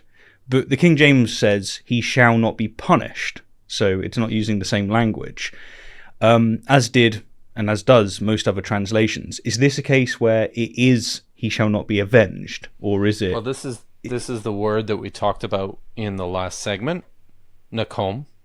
Yep. So it's as Josh said, it's probably the death penalty. Cool. I mean, I think it's important here at these junctures to talk about the ancient Near Eastern comparative material. So I'll read two laws from the law collections of Hammurabi. This is Martha Roth's translation. If a man has a claim of grain or silver against another man, distrains a member of his household, that means forcibly takes into slavery someone to try to force them to pay, and the distrainee dies a natural death while in the house of his or her distrainer, that case has no basis for a claim. 116. If the distrainee should die from the effects of a beating or other physical abuse while in the house of her or his distrainer, The owner of the distrainee shall charge and convict his merchant, and if the distrainee is a man's son, they shall kill his, the distrainer's son. If the man's slave, he shall weigh and deliver 20 shekels of silver. Moreover, he shall forfeit whatever he originally gave as the loan. In other words, this is what the law is doing. The law is saying, you have a debt slave. It's expected that you're going to give corporal punishment. If you beat him and he dies literally under his hand, right, immediately, right there on the spot, then like probably what's going on here, most I think interpreters would say this, that this is sort of the test case, the litmus test, right? How do we determine if you intentionally like murdered this person, right? Well, if he dies immediately, obviously, correction, you read through the Proverbs, or other, ancient Near Eastern sort of comparative data, you see like a wooden rod like this is used usually on like the back, right? Somewhere on the back of an individual, not a place that's going to kill them, right? Because obviously you don't want to kill your slave, given the logic here. I want to be careful because obviously masters did that shit all the time in the antebellum South. Part of the danger of this whole apologetic shit. But according to this logic, if you're beating them on the back to motivate them to give corporal punishment, as heinous as that is, from our modern perspective, they would have said, well, so if they die immediately, obviously you intended something malicious. However, verse 21, if he survives a day or two, this is sort of the litmus test to say, well, if this was murder, he would have died immediately, right? But if he survives a day or two, we kind of got to give the benefit of the doubt to the owner, to the master, right? Because it could be argued that it wasn't because of this beating, that he died. It wasn't because of a malicious beating. So in the laws of Hammurabi, when it says if a distrainee dies a natural death, then there's no cause for a claim, right? And that's sort of the idea here. Think about it from the other perspective. Let's say a master legally, whatever, gives a slave, corporal punishment, and a couple days later, the slave dies. Well, then it could be like, oh, well, he died because of the beating. It's like, did he? Right? That's the idea. So it's considered a natural death, and therefore there is no call for this punishment to take place. And in 26 and 27, verses 26 and 27, we'll get there, it picks up what to do if there's significant damage done to a then still living slave. Yes, something that the ancient Near Easterns were famous for getting right all the time was gauging these matters of intent. He said that with his tongue firmly set in his cheek. You can tell, right? Rather, and there would be a penalty. In fact, in that same chapter, if you knock out the tooth or you gouge out the eye of a servant, the servant is to be let go. So it's not as though you can do whatever you want with that person, that there are certain rights that person has, and if you maim that person is to go free. Right. But and this is something else that apologists do.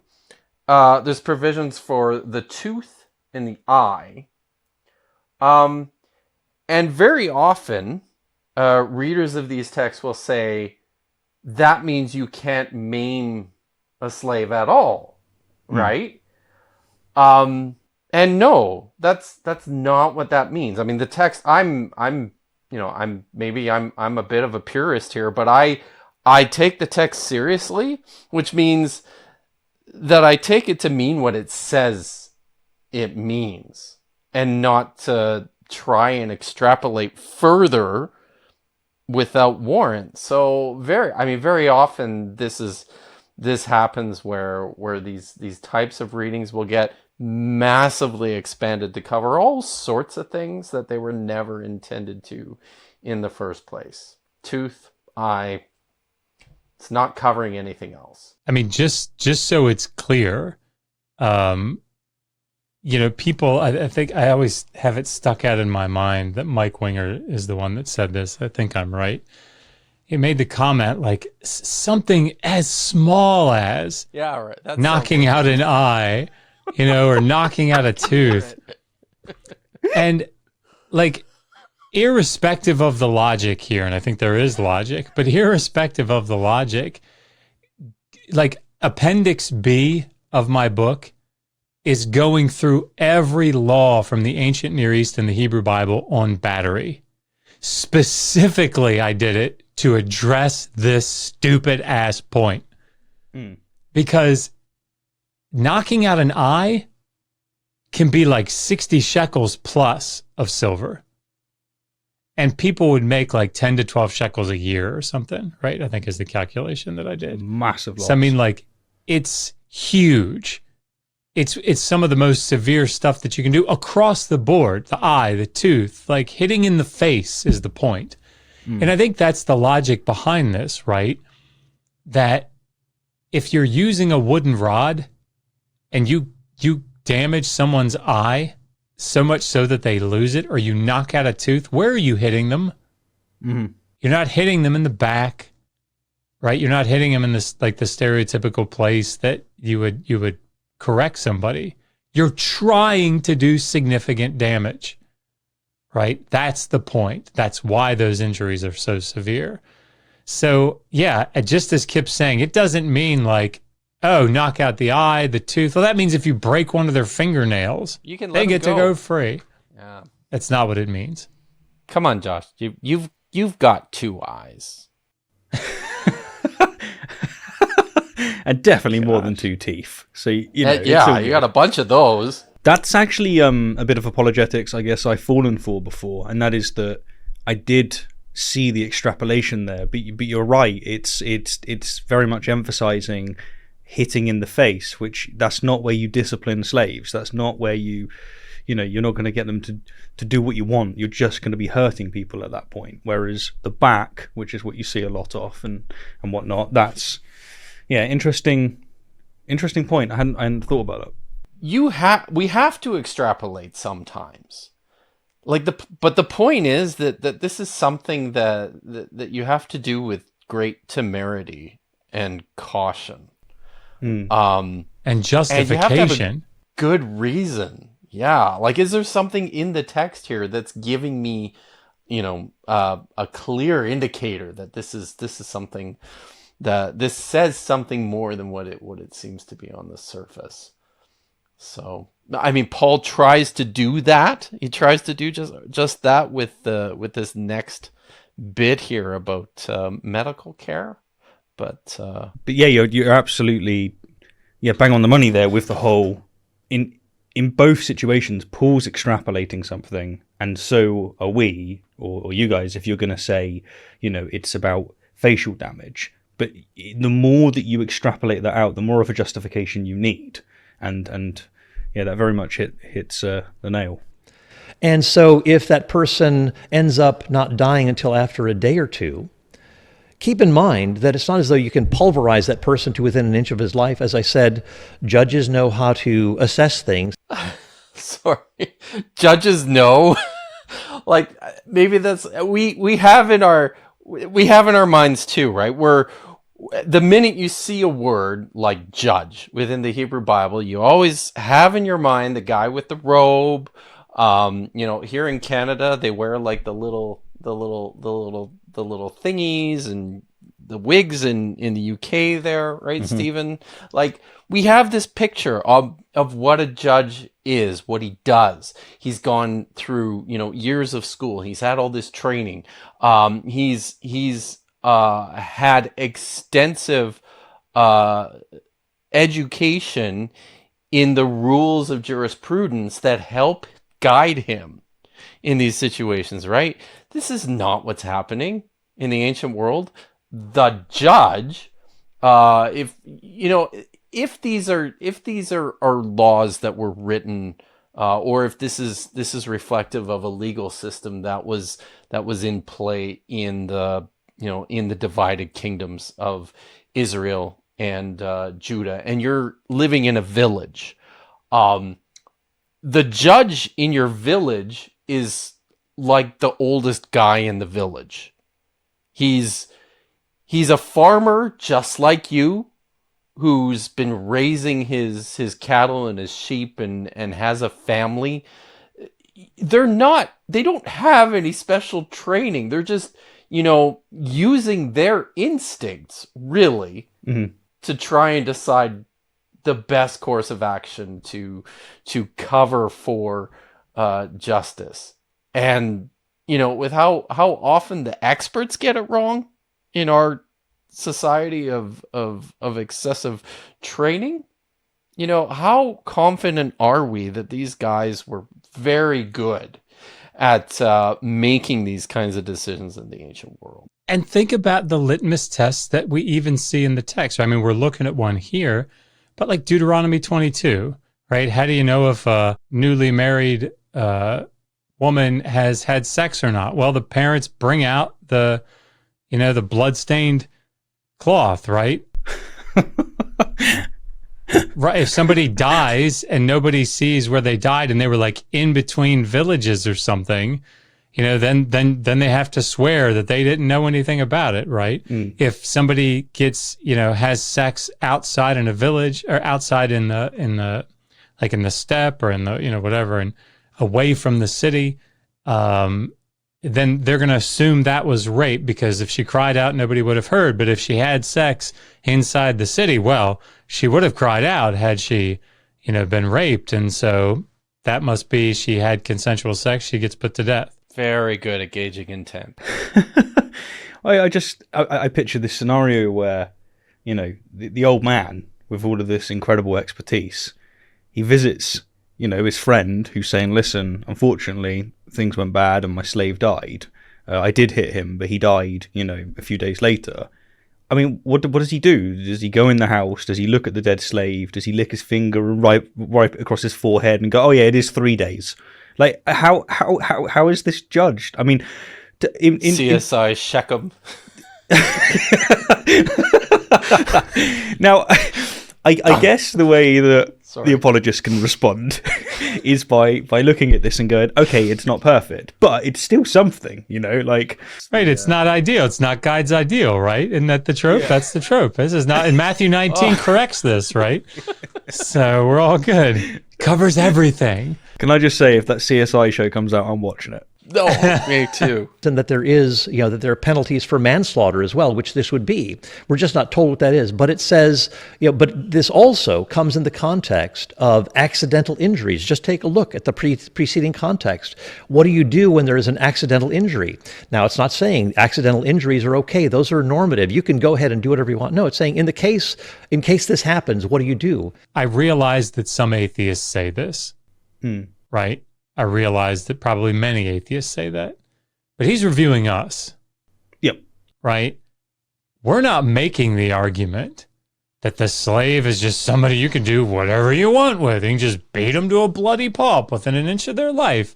We very explicitly say, well, at least I don't remember who said what, but like I explicitly say that's not what the text is doing. I say that every time I talk about this text. The purpose of the text, the intent of the text, of the law, is to protect the slave. That's the point. The point is to say, hey, how do we, and also to protect the master's right to corporal punishment, right? And to be free from like being falsely accused or charged or convicted or whatever of murder when he wasn't murdering him.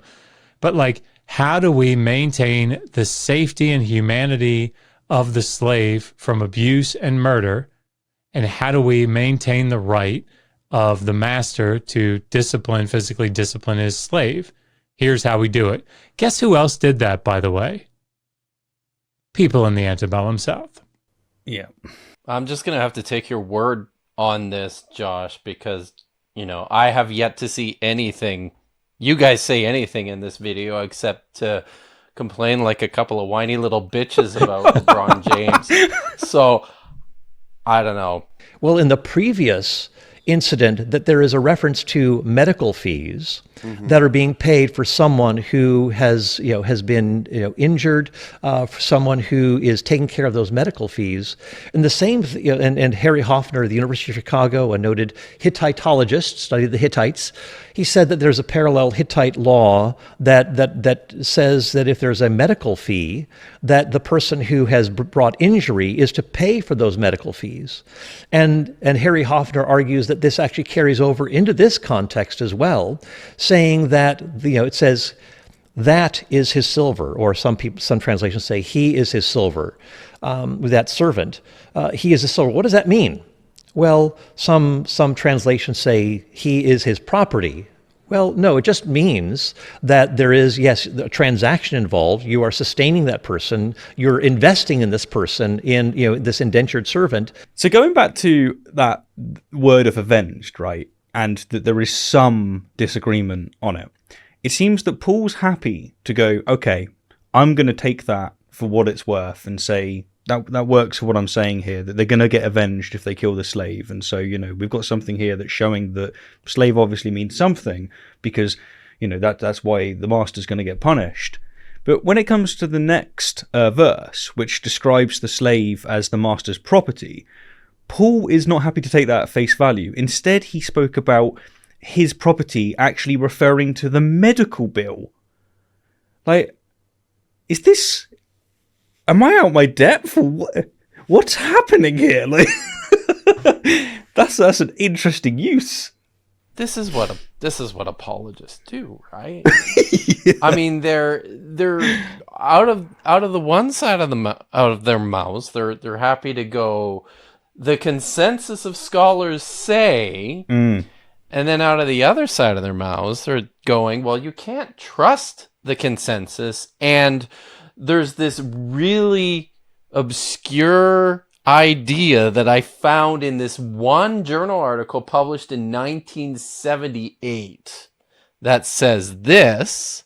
And he's not even convinced that that's the right argument, right? Harry Hoffner gives 3 different interpretations. Says I don't think it's this one, but I think it's probably one of these 2. Yeah, no, that whole thing. I mean, we'll get to that here in a minute, but that whole thing is something else. I'm glad I'm not going insane because hearing Paul say his property, meaning the medical bill. Well, it's not. It's definitely not. Just in Paul's defense, like that's not his. Like, he didn't come up with that, but... Yes. And now that I learned that he's a philosopher, he doesn't know any better either. Yeah. Sorry, I just want to make a very brief point, because, Kipp, I know you want to talk about this. But, like, there's a 2-pronged thing that I have a problem with here. Number one, this is the clear, to me, a very clear example of, I just need a possible explanation. Okay, I got one, right? It could mean it's legal, medical fees. Oh, I got Harry Hoffner. Sorry, good to go. Close the book on that one. I could put it in the back of my mind. Don't have to question that one anymore. But the other thing is, you remember that Indiana Jones and the Last Crusade, where he's like trying to walk across the name of God, right? And he takes a step out for the J. Like, to me, it's like if you picture something like that and you take a step out onto like a wobbly stone and you're like sort of putting your weight on it, like, should I put my weight on that or not? Right? You're not going to be able to use that stone as a launching pad for the next wobbly stone, right? Yep. But that's what's happening here. It's like, well, Harry Hoffner suggests that maybe it's medical fees. Then 10 seconds later, so we know that it's medical fees. And so, like, this, have some humility. Like, this is why it's difficult when you really get down to if you're going to make an argument, if you take the consensus position and say, look, most of the scholars say this is the case, fine, move on with your life. But I mean, like, you've dug and found Hoffner, and Hoffner wasn't 100% convinced of this argument, right? It doesn't seem like in the text. He gives 3 different examples, and he says, I think it's the first one's very unlikely.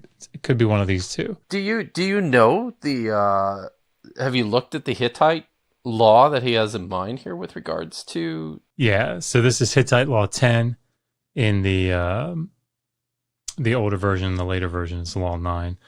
So 10 is the older one. If anyone injures a person and temporarily incapacitates him, he shall provide medical care for him. In his place, he shall provide a person to work on his estate until he recovers. When he recovers, his assailant shall pay him 6 shekels of silver and shall pay the physician's fee as well. And the later version is similar. If anyone injures a free man's head, he shall provide medical care for him.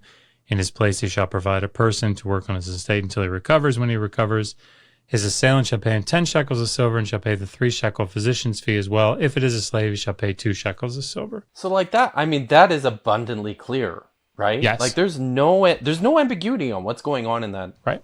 in that text there. That's right. And I think that's kind of important, especially with what he's going to say, when he starts talking about this as it's applied to Exodus 21 verse 21. One of the things I loved with what he was saying there is he said about the translations, some of them saying he is his property, and then Paul managed to destroy this by saying well, no. And I just thought that's incredible skill, and I'm really impressed. So And so if you bring a harm to that servant, then you're only losing on your own investment. So that person is a silver. Harry Hoffner says he could also be referring to the medical payment. So it's a pronoun. What is it referring to? Is it referring to that servant, or is it referring to the previous context of the medical fee? So could it really be referring to the medical fee? Like, we just read the law, the Hittite law that Hoffner referenced, and it is it's abundantly clear what the text is talking about, right? So this is what Exodus, and I'll go Exodus 21, 18, and 19, which is the passage where some sort of recovery is talked about. Says, when individuals quarrel and one strikes the other with a stone or fist, so that the injured party, though not dead, is confined to bed. Or it says he has to cease, to stop. But recovers and walks around outside with the help of a staff, then the assailant shall be free of liability, except, and here the NRSV says, to pay for the loss of time and to arrange for full recovery. And like within the actual text, that literally it just says, so only his stoppage he will provide. He will provide for his stoppage, whatever that means, and then for the healing until he's healed. Now, like, it's implied, but there's a lot of fuzziness in exactly what's entailed there. Importantly, one of the things that we don't see, I mean, this is, as I read it, this is not, the doctor coming and looking after the guy. This is, he's incapacitated. He can't get up and can't get back to work. So, provision for that, meaning, just finding some way to fill in for his missing labor is a possibility. This is not medical care, right? So now what he's doing then is he's extrapolating from that. In verse 20, it says, in the next verse, it says, when a slave owner strikes a male or female slave with a rod and the slave dies immediately, the owner shall be punished.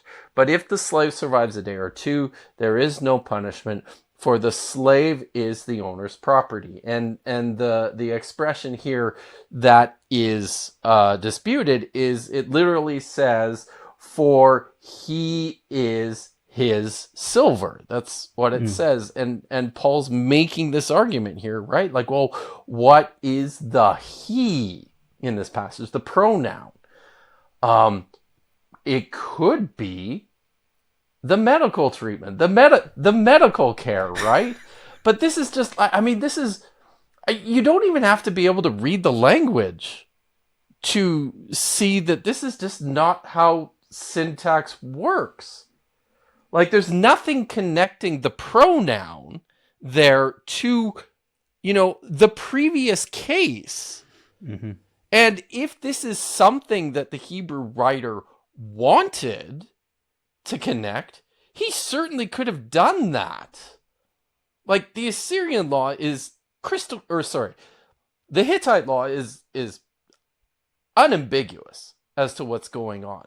That is not the case here. I made the point too, like, it's, even if you want to make the case that the pronoun is referring to some sort of recovery, there's the matter of just how the language works in terms of sex and gender and number and these sorts of things which govern the usage of pronouns. And I'm just not convinced that you can take this argument to the conclusion that Paul wants to. On a linguistic level, this just fails. It's quite frequent that I see Paul make these big leaps with the way that he's having to... The stepping stones, right? Yeah, the stepping stones, precisely.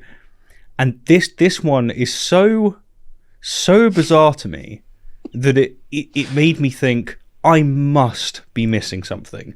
This just seems so radical that I'm out my depth. Something's gonna give here. I'm missing something, to the point that I was researching it again and again and again, looking through different books. Even I was like, I don't know how this is even a tangible thing. So the fact that you two are thinking that this is a little bit reaching is, well, it speaks volume. Well, I think there's a much simpler, more straightforward answer, right? If you go back to Genesis 17 and other places, but it shows up like 4 or 5 times in Genesis 17 in the circumcision chapter, where it says the like the ones who are Yildei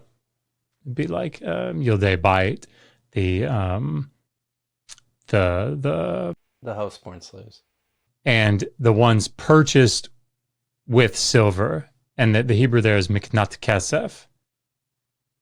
So, like, the slave is called the one purchased of silver. So it's distinguishing the two types of slaves. Every male in your household has to be circumcised. The ones that are houseborn slaves and the ones that you purchase with silver. So, like, it's telling you the fact that it says he is your silver, I don't know, this just seems like a lot more straightforward to me. Yeah. And I think he nailed it. Paul actually nailed it before getting into this medical care nonsense. When he said, he is your silver, you can do what you want with him. Mm-hmm. And if you want to make sure that he's looked after and fully recovered and in good shape to get back to work, you can do that. But the point of the passage is, do with him as you will. He's your silver. Paul emphasized in other clips that me and Josh responded to that you're only hurting yourself because you're damaging your own property, and thus you're reducing the worth of that individual and what they can produce for you in terms of labor. And we issued these criticisms, which again we still haven't seen from Josh in this video, and we won't. But that's just I'd love to know what Paul would do with these objections. It's unfortunate we're just getting a repetition, and it's giving off the illusion that it's actually a response. But that's part of the larger problem here is that the position the text is taking here is that the slave is is chattel, right? That's kind of the issue here, right? We don't want to think of people this way, but the text has framed the entire discussion in these terms. So this is why apologists like Paul Copan have to twist themselves in knots just to get over the way the text has framed this, because it's bad. And this is why this is so hotly contested as to, is this talking about a debt slave or a chattel slave? And this is why many people have theorized that this phrase, kikas bohu, is a later addition, a later editorial redaction. Because without it, it seems pretty clear that it's talking about a debt slave, particularly. So I think, I don't know about the percentages, but certainly a lot of Pentateuchal specialists would say that 20 and 21 and 26 and 27 originally were a unit, right? So it would be like, because the way that like Jackson lays it out is starting in what, 17, 16, I can't remember. You have like an injury that leads to death, and then you have a lethal, this isn't the term, I don't know why I'm balking on the term, but anyway, an injury that leads to death, an injury that doesn't lead to death for a like a free person, like a citizen. Then for a slave, injury that leads to death, injury that doesn't lead to death, and what to do in those circumstances. So that's why they think that 26 and 27 was originally connected to 20 to 21, when they're separated out by the incident with the, two men fighting and hit a pregnant woman. It may be that a later redactor was trying to say, I want this to be a foreign chattel slave that's being described here in 20 to 21. So by adding on this kikos bohu, like, gives that emphasis. It's also possible that the use of kesef here is more like investment, right? And so the way that we see in the laws of Hammurabi, you've got a debt slave, a distraint, and if he's killed, then by abuse or beating, then the debt is forgiven, right? And so there's this aspect of money involved in it. If the slave, under this logic, if the slave dies because of something that you did, even though it wasn't determined that it was malicious or in murderous intent, you're not going to be punished because, like, you've punished yourself enough, dummy, right? Like, that debt slave was there to get you your money back, right? And now you've killed it, so it was your investment. So, yeah, any of these options are fine. It's just for, like, in the end, let's say, for the sake of arguments, just grant it, and then I'll shut up. But let's just grant it that it means medical fees. Therefore, what? Like, therefore, what? I mean, I don't understand what his ultimate point is. It's still a slave. Yeah. Anyway, do go on. And so if the judge sees that the person who has struck the servant so that he dies after a day or two, the judge sees that this was not intentional and that the person who has struck him is actually using money to pay for the medical fees, then that would go into considering the final judgment on what to do with this person, because he's shown goodwill in trying to address this injury that he has brought about. And it shows that this was not intentional, that it was not murder, but it was manslaughter, that it was an accidental death, and that there are ways of addressing that within Israel. They were extremely good at it too, this judging intent. Let's just import everything into the passage. Let's just bring it all in here. But that's the broader context that is going on here. So the idea that, you can beat someone to within an inch of his life. And if he dies, well, that doesn't matter. It doesn't say that that person doesn't get penalized, but it does indicate that that person was not struck with intent to murder. Well, I mean, it specifically says that, Paul, but like directly says that. But okay, there's so much conjecture here. I mean, how is it that you can see that a slave is lying there battered and bruised, on day 3? How can you make the inference that the owner didn't try to murder him? Like, is that the way that you're going to judge this? Or, I mean, I guess it's the only way that you could judge that. I mean, because in our law, at least, you have like a attempted murder. Like, how would that fit into the situation here? Would it fit in at all? Or is it just, no, if you successfully murdered the slave, then you're going to get punished. However, if you didn't, or if it took a little bit longer, then you're not going to get punished. You're not going to be avenged. I mean, again, to bring this up, it's the same rationale in the antebellum South, right? Obviously, you're going to beat your slaves. So if you have a battered and bruised slave, like, that wouldn't be out of the norm, right?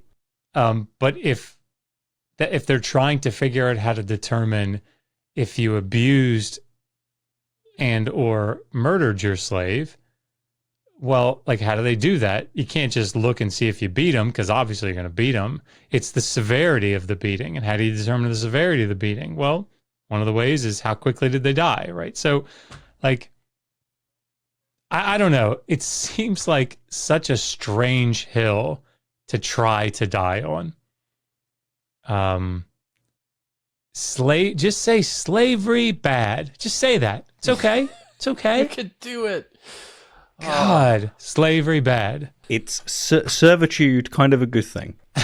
That's what it is, right? It is. God. And so that there are things that need to be done, protocols to follow in light of that, and including certain remunerations to the family of that servant, etc., that is taken care of. So that's a little bit more of the context, and trying to clarify that beating someone with a rod issue.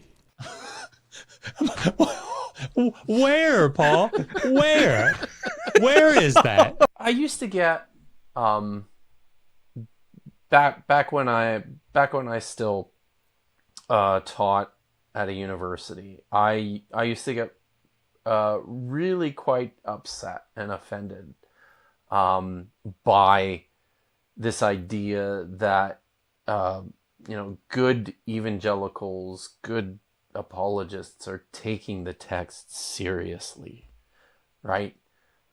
This is what inerrancy is. This is what the doctrine of biblical infallibility is, taking the text seriously. And so often it just is not. It's treating the text for its utility. That's all it's doing. It's, what can I get the text to say? Or the text says this, how can I manipulate it to get it to the point of what I want it to mean? And that's just not taking the text seriously at all. Yeah, it's like one of the things that mesmerizes me is how you can get these vast, like these mutually exclusive interpretations of the same verses. And it's done because of what you were saying there, right? So like St. Augustine, St. Aquinas, they absolutely read that slavery is okay. Absolutely. And they came with better receipts. Like, they just went, here's verses, here's why I have this view, like, this is telling us right here, this is why slavery is okay. The drawing from Aristotle, like, it's fine. Like, they've got, like, all of these receipts and they have this view. And yet today you have someone like Paul, whose view is completely different as a modern Christian, and that is that slavery is not okay. And he's saying, maybe by his silver, he is your property, it actually means medical bills. And like, it's amazing that it can be utilized in this way. It's precisely what you would predict if it's bollocks, to be frank. Mm-hmm. Like that's at least my perspective. The distinction that you made between what is descriptive and what is prescriptive, I think, is huge. Mm-hmm. because I think a lot of times people read something in the Old Testament and they say, this is what God is asking people to do, or commanding people to do, Right. or even just, I don't know, like allowing for and not punishing in any way. Right. But to read the Old Testament with that in mind, I think is very important. Like, no, this is a description of moral failure on the behalf of people. But these are prescriptive texts. Yeah. According to, yes. The way this comes out is, well, they're just describing the behavior. No, this is within, like, if there are any prescriptive texts in the Bible, these are them. Right? Mm-hmm. That's the crazy thing to me. Yep. They're telling you what to do with your slaves, what you can't do with your slaves, where to get your slaves from. They're telling you about rules and regulations for Israelite slaves being kept for 6 years. They're saying what to do if they're married. And Brandon is here saying, look, it's descriptions. It isn't descriptions. These are prescriptions. They're prescribing what to do. Like, it's explicitly prescriptions. It's not like we're picking up the Bible and going, look, over here we can see a situation where this person hurts that person. Obviously God signed off on that. It's like, no. Like, these are prescriptions from God, apparently. An all-powerful, all-loving God says it's fine to have slaves, and it's fine to treat one type of people completely different to other people. It's prescription. So I find, again, flabbergasted. Very often that's what it is. And you actually see God contending with that moral failure. Sure. And a lot of those different stories, people say, how are his patriarchs have, and how is that? And there's so many instances in the Old Testament that you can look at extreme human moral failure. I mean, it's not like Brandon would look at, say, or Paul for this matter, it's not like they see that regulation on six years and then says, that's not a prescription, that's a description. Like, they don't do that. When it comes to things that are in favour of, you know, the views that they want, they say that that is a prescription, that's something that God is doing, that's a good thing. But when it comes to the ones that they don't like, which could be in the same passage, no, it's a description. That just seems very odd to me. I mean, like, even with Ephesians 6, 5 through 9, slaves are instructed to obey their earthly masters with respect and fear. Like, so even with, you know, the New Testament, you're getting the same prescription. That it's this isn't Paul describing the situation. He's prescribing. He's saying this is the way, right? I mean, yeah, it's an odd tangent from Brandon, as far as I'm convinced, at least. But I would agree. And if you read that as, this is what God wants his people to do. See, these are God's people. These are God's prophets. These are God's kings. These are God's, patriarchs. And look at what they're doing. So God condones all of this rather than, no, this is a description of human moral failure. God contends with it and ultimately is pulling people out of it. Yeah. In the long view. So I just think that's a huge point. And there's your bait and switch, right? There's your bait and switch. Because we're talking about the law collections. And then he says, so, like, think about the narratives. Nobody's talking about the narratives. When did I say, right? Like, oh, look at, he had, several wives, right? That's not cool. I mean, I think that's incredibly problematic from the standpoint of the fundamentalist evangelical, but that's not what we're talking about, right? Nobody's making this argument. Yeah, like, it's a straw man of the real criticism. That's not what the criticism is. I mean, Brandon was then making reference to some of the atrocities that happen in the Bible and how we might look at it and start drawing out prescriptions. But the thing is that the ones that, say, I would emphasize would be like Numbers 31 or 1 Samuel 15 or Deuteronomy 20, where God commands, either indirectly or directly, the genocide of women, children, infants, cattle, sheep, etc. Like, the reason why those instances are of relevance here is because they are prescribed by God. They're signed off by God. This is what an all-loving God says do. Go into that village, take the baby boys by their legs, and smash their skulls into walls. Like, that is what is being stated. And because it comes from God, it's not a mere description. The whole point here is that it's prescribed. And so this division of description and prescription just doesn't work. And for so many of like for a lot of these situations, I just did a video with Tyler Vela about Old Testament atrocities about a month ago. So I've been thinking through a lot of this fairly recently, but very importantly, with regards to the genocide passages, there are a number of them within Deuteronomy which employ a language that leaves no room for doubt at all exactly what Yahweh wants. The technical term, the Hebrew word is cherem, which means devotion or separated thing. This is a sacred thing. This is a form of devotion to Yahweh. When a town or a city or a group of people is committed to cherem, to be wiped out entirely, that means they belong entirely to Yahweh. So within this kind of a context, there's no half measures. If you're dedicating something to Yahweh, it's in its entirety. And that's the whole point of the story of Achan. In the destruction of Jericho, Achan takes back a couple of items of the devoted thing, and that was enough to cue the ire of Yahweh. It's treated within the text as a deadly serious thing. So sorry, that's a tangent, but those sorts of atrocities, there's very good reasons why scholars and concerned, well-read observers are alarmed by how much people will want to step this stuff back and to soften this and to make it into something that it's really not. That's a great point.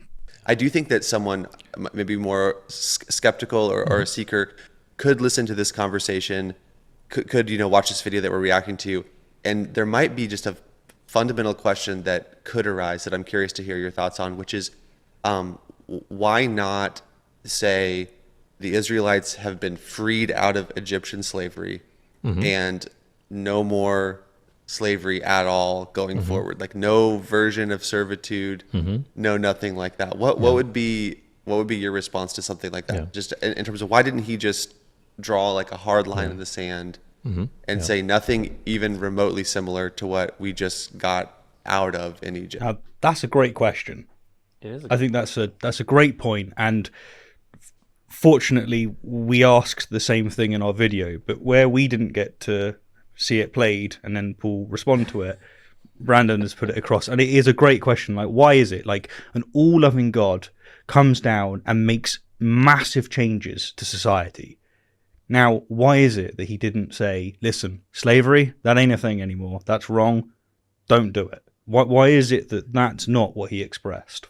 36 times in the law of Moses, the Lord is saying that you were once slaves in the land of Egypt, and so you are to treat the alien in your midst with care and compassion. So the foreigner in your midst, you are to show regard for them because you were once, slaves, servants, harshly treated in the land of Egypt.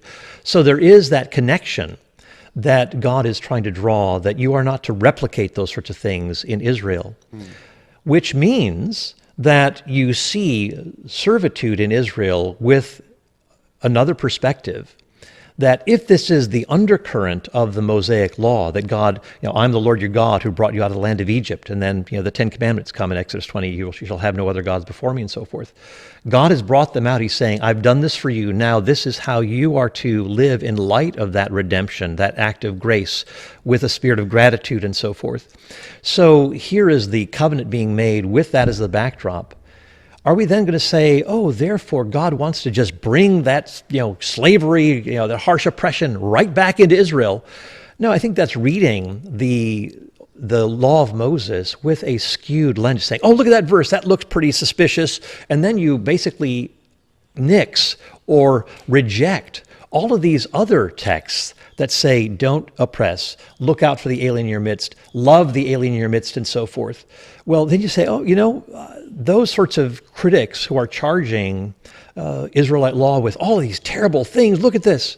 I think they're losing the larger undercurrent that undergirds the Old Testament's law. Well, I thought I'd pause here to see what you think so far to the question of why didn't God just say no slavery? Setting aside the editorial history of the text, and particularly in relation to those passages about the Ger and the foreigner, it's just setting that aside, which is incredibly complex.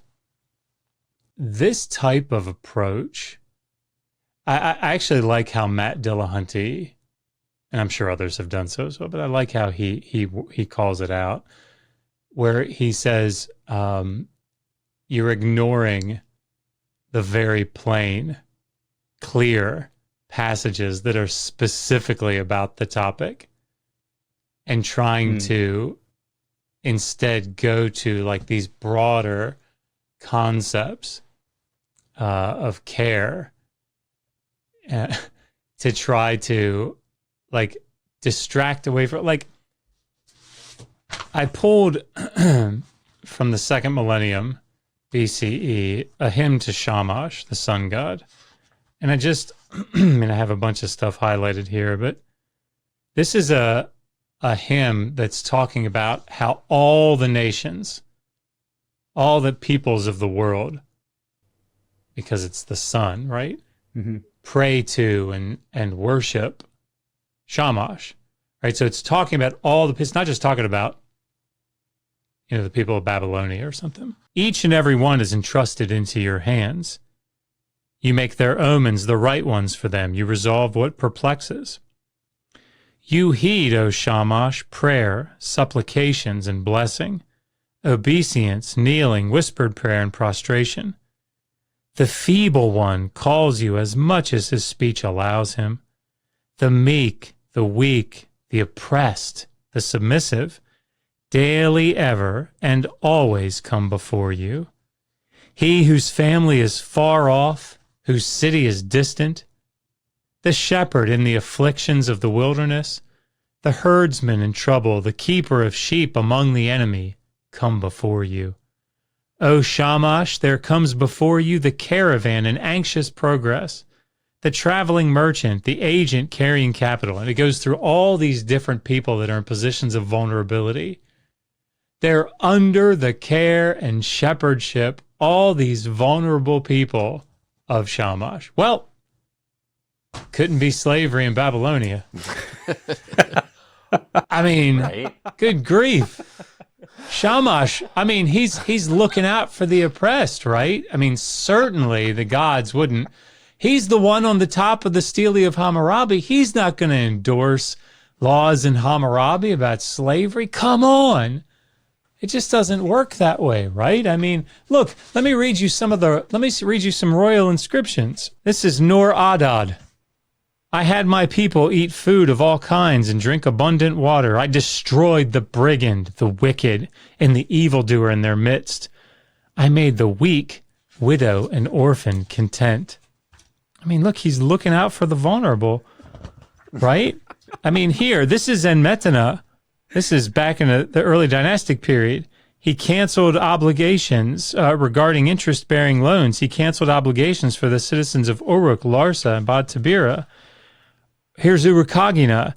He made a binding oral agreement with the god Ningirsu that he would never subjugate the orphan or widow to the powerful. Must not have been slavery. It just stands to reason, right? I mean, how about the god? Listen, this is about Inanna. For the goddess Inanna, whose compassion is good, with patient mercy, who knows how to take by the hand those in dire straits and the sick. I mean, I'll do one more.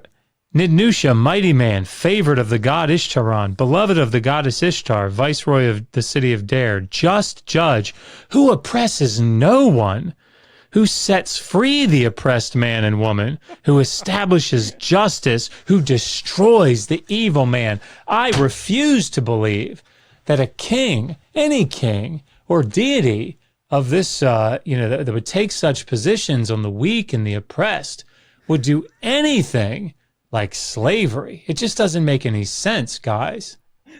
Right? Yeah. Or Yeah. maybe we should be looking at the text differently, shall we? I'm glad you're not an apologist. I just want to say, because that was brilliant. Well, It reminded for me Yahweh of, at least. I don't know. Josh has me concerned that he might be an apologist for Shamash and Inanna after that. But yeah, like it was a little bit like listening to Levi and Levi speaking about the rape of the is it the Sabine? Right. The Sabine? Yeah. Like the way that he was like using his eloquence and his apologetic skills in order to paint it as something that it wasn't. You're right, you can do this across the board, and you can do it at the extent of just ignoring what it's actually saying on the paper and what's been practiced throughout history. Just if I could just to be clear, like I'm not suggesting that there's this one-to-one correspondence between what you see in the Hebrew Bible and what you see in the wider ancient Near East. There is no correspondence like that between any two texts like that, right? Or groups of text. Like certainly in the book of Deuteronomy, I think you see, people have written extensively about this, and I don't agree with everything that they say, obviously, but I think there are definite utopian style, right? Idealized propagandistic statements that are humanitarian, right? I think that's the case. And so I'm not suggesting that there's always this motive clause in the ancient Near East about you used to be slaves and remember not to oppress people. But the problem that I see with Paul here is his definition of oppress. Right. That's the problem, because I think it comes from a 21st century set of eyes that says, well, I would say that slavery is oppression, right? And I would say that if this text is saying you were slaves in Egypt, therefore don't be oppressive, right? Well, that must mean that there can't be any slavery. And I don't think that's what the text is doing.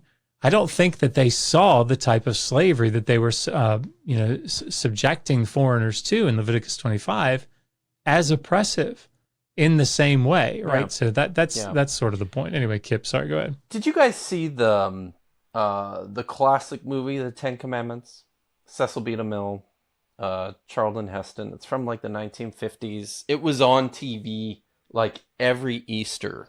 Like this is the film, the epic film dramatization of the story of the Exodus. And in like the VHS version that I had, at least, Cecil B. DeMille comes out to talk to the audience and to introduce the film, and does so couched in this language of slavery. This is a story about slavery. This is a story about oppression. This is a story about deliverance and the human spirit and the triumph of the will and the desire to be free. And the whole movie then kind of follows that track. I think that's what people read. That's what they see when they read texts like Exodus, about when they think about the story of the deliverance of the Israelites from Egypt. Josh is absolutely 100% correct. This is a very 20th century perspective of the text, of what's going on here, of the ethics that are involved. When you actually look at the text in its own right, within its own context, the problem with what happened to the Israelites was not so much that they were slaves, as if, slavery is terrible. The problem was that they were landholders living in Egypt for hundreds of years, and then a pharaoh came along and enslaved them all. The problem is that they were wrongfully enslaved. It's a story of gross injustice, because the Israelites saw themselves just like the Egyptians. How dare you enslave us because we're just like you. We are on your level. You can't do that to us. And that's what Yahweh's deliverance was about. It was about delivering his people from this particular instance of injustice. It has nothing to do with slavery broadly. It's just, it has to do with the injustice of their station. They are being treated as something they're not. They're a free nation and they're being treated like slaves. And, this goes a long way to explaining what this grand narrative that Paul Copan wants to see is all about. Because, yeah, it's in there. There's all this rhetoric and language about how you're to treat the foreigner within the text because of how, you were poorly treated in Egypt. You can't do that to people who are in your same situation. But so much of what is missed by people too is that these are not texts that were written about and for everyone. These were texts that were written by the people who controlled society. The rulers of Israel are the ones who, collected these texts and traditions together and held on to them. The people who could read and write. So really, this is a discussion that they were having internally amongst themselves. This very, very small group of elites and aristocrats within this culture, and to the exclusion of everybody else underneath them. The poor people living out in the country who can't read. This is not about them. This is about the people who controlled society. So it's no wonder they saw what happened in Egypt as a huge injustice and a great oppression, because they're certainly not slaves, and yet they were treated like slaves. It's a matter of being improperly identified and marginalized as something that you're not.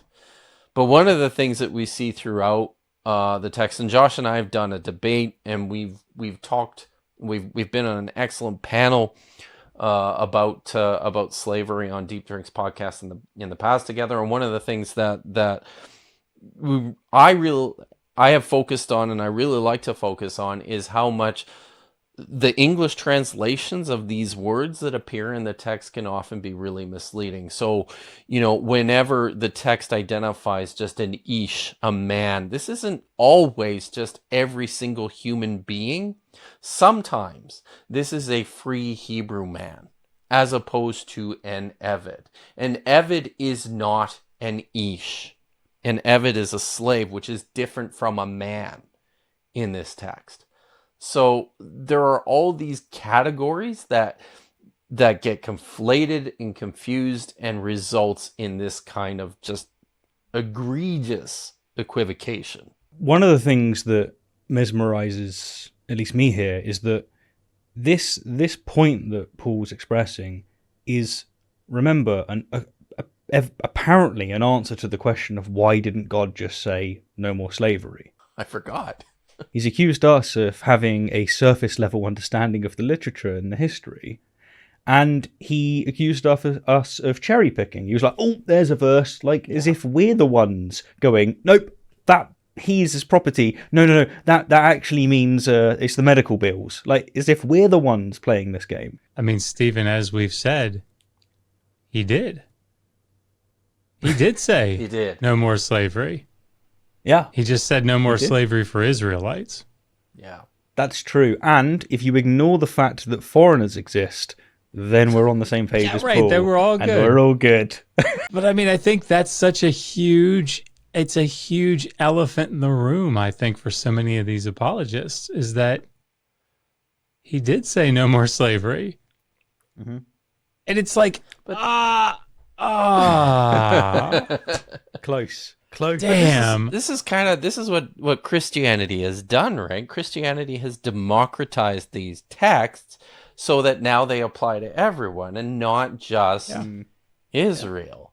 Yes. And it creates all sorts of really terrible problems. I mean, it horrifies me how apocalyptic literature, which is literature written for and about marginalized people who are enduring oppression, has now become, controlled by the people that it was basically written against. Yep. Like when the rulers in society now have this apocalyptic worldview, like, God's help us if they're out there. Yeah. Seriously, it's terrible. It's also, secondly, it's not just a matter of not reinstitutionalizing slavery, of Israelites and foreigners in Israel, but there are attempts to actually allow people opportunity to stay out of servitude, because what brings people into servitude? It's basically poverty. It's very erotic too. This great concern that we read about for the poor and the oppressed. If you think about something like the Book of Deuteronomy, which has its historical setting, possibly during the rule of Josiah, who was famous for, this religious reform where he went and wiped out all the worship to other gods, as well as centralized all the worship of Yahweh in the temple in Jerusalem. For all his concern about the poor people, there's also a story in there about how he took the Asherah pole out of the temple, and it says he ground it up and then he burned it and turned it into ashes. And then he loved those poor people so much that he took the ashes and scattered them all over their graves. Yeah, what a great guy. Tons of concern about the poor people there. Man, I want story time with Kipp. I mean, I know this is going to come up. This is going to come up later, but just because he brought it up there in this context, I just want to read another law from the Laws of Hammurabi. Yeah, let's do it. This is 117. If an obligation is outstanding against a man, and he sells or gives into debt service his wife, his son, or his daughter, they shall perform service in the house of their buyer, or of the one who holds them in debt service, for 3 years. Their release shall be secured in the 4th year. Oops. So, I mean, gosh, God is making these provisions to try to keep people, and if they do go into spy, they only have to serve for 6 years. Boy, Hammurabi was sure a saint. He only made him serve for 3 years. I got out in the 4th. I mean, maybe actually Hammurabi is worse, because remember how good it is to be part of the household as a slave. I've been reading this all wrong.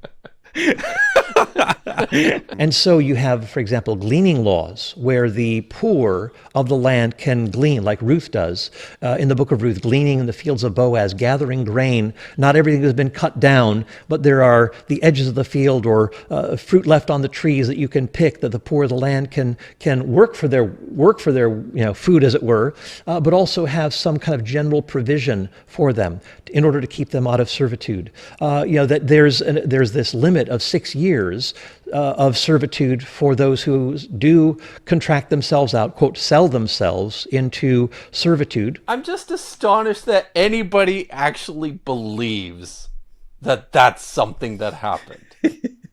Come on. Let's assume that it did.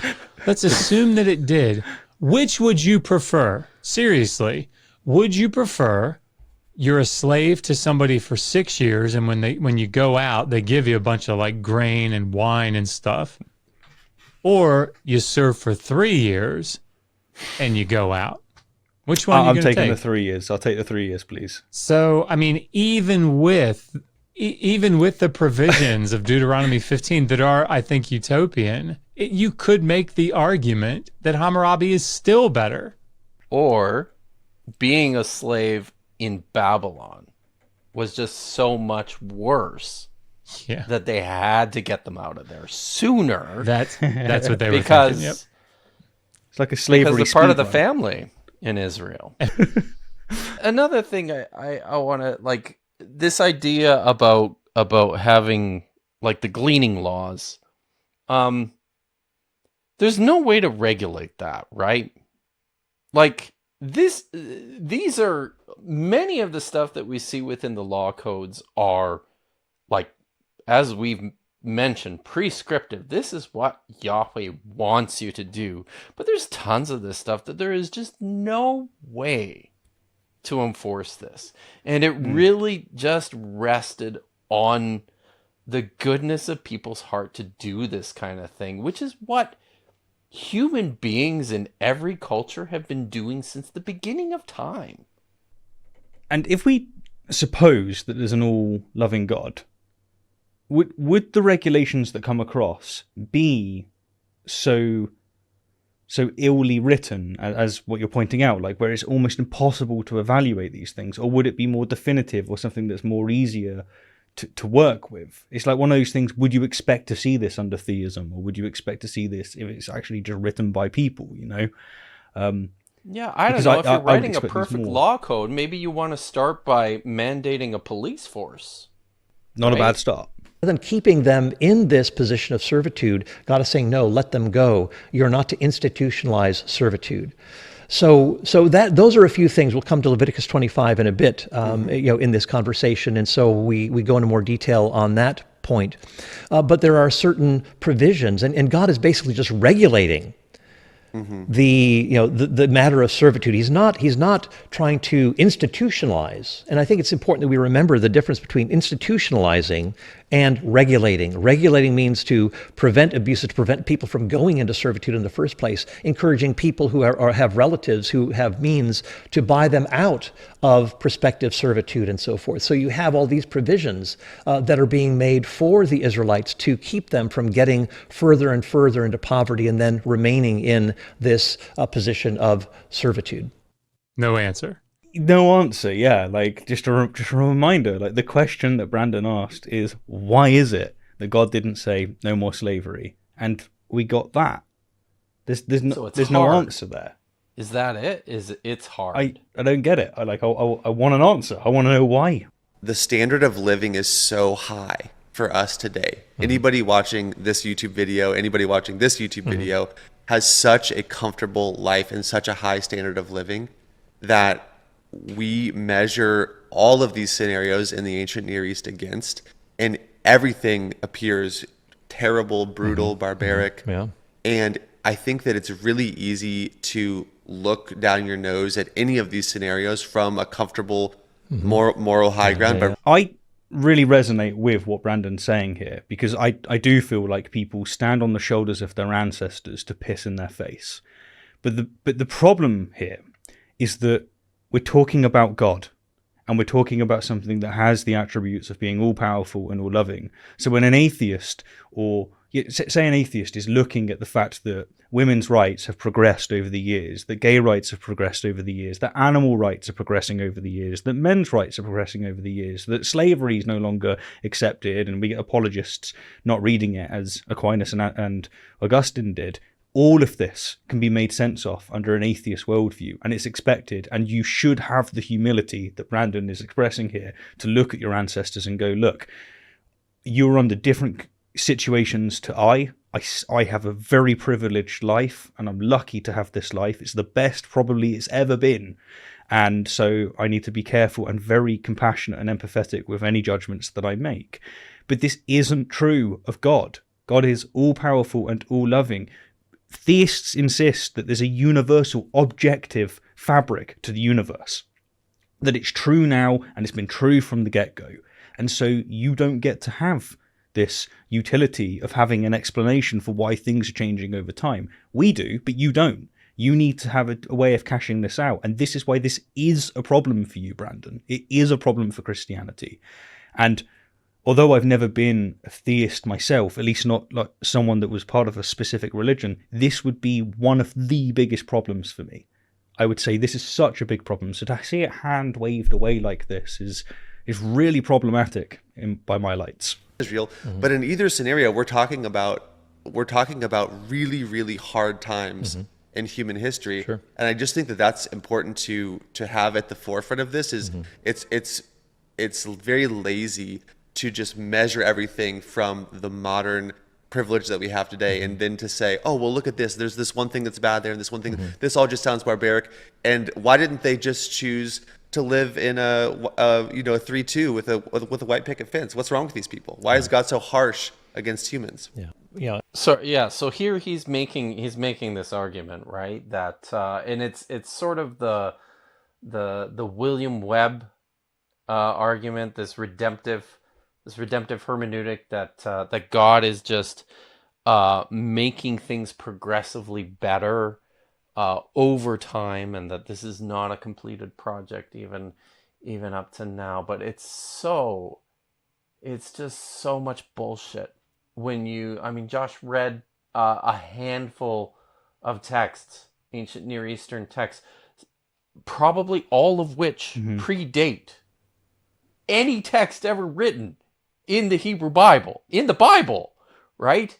Which present a situation that's either equal to or better when it comes to these rules or conditions of engagement or war, or the treatment of women, or war captives and this sort of thing.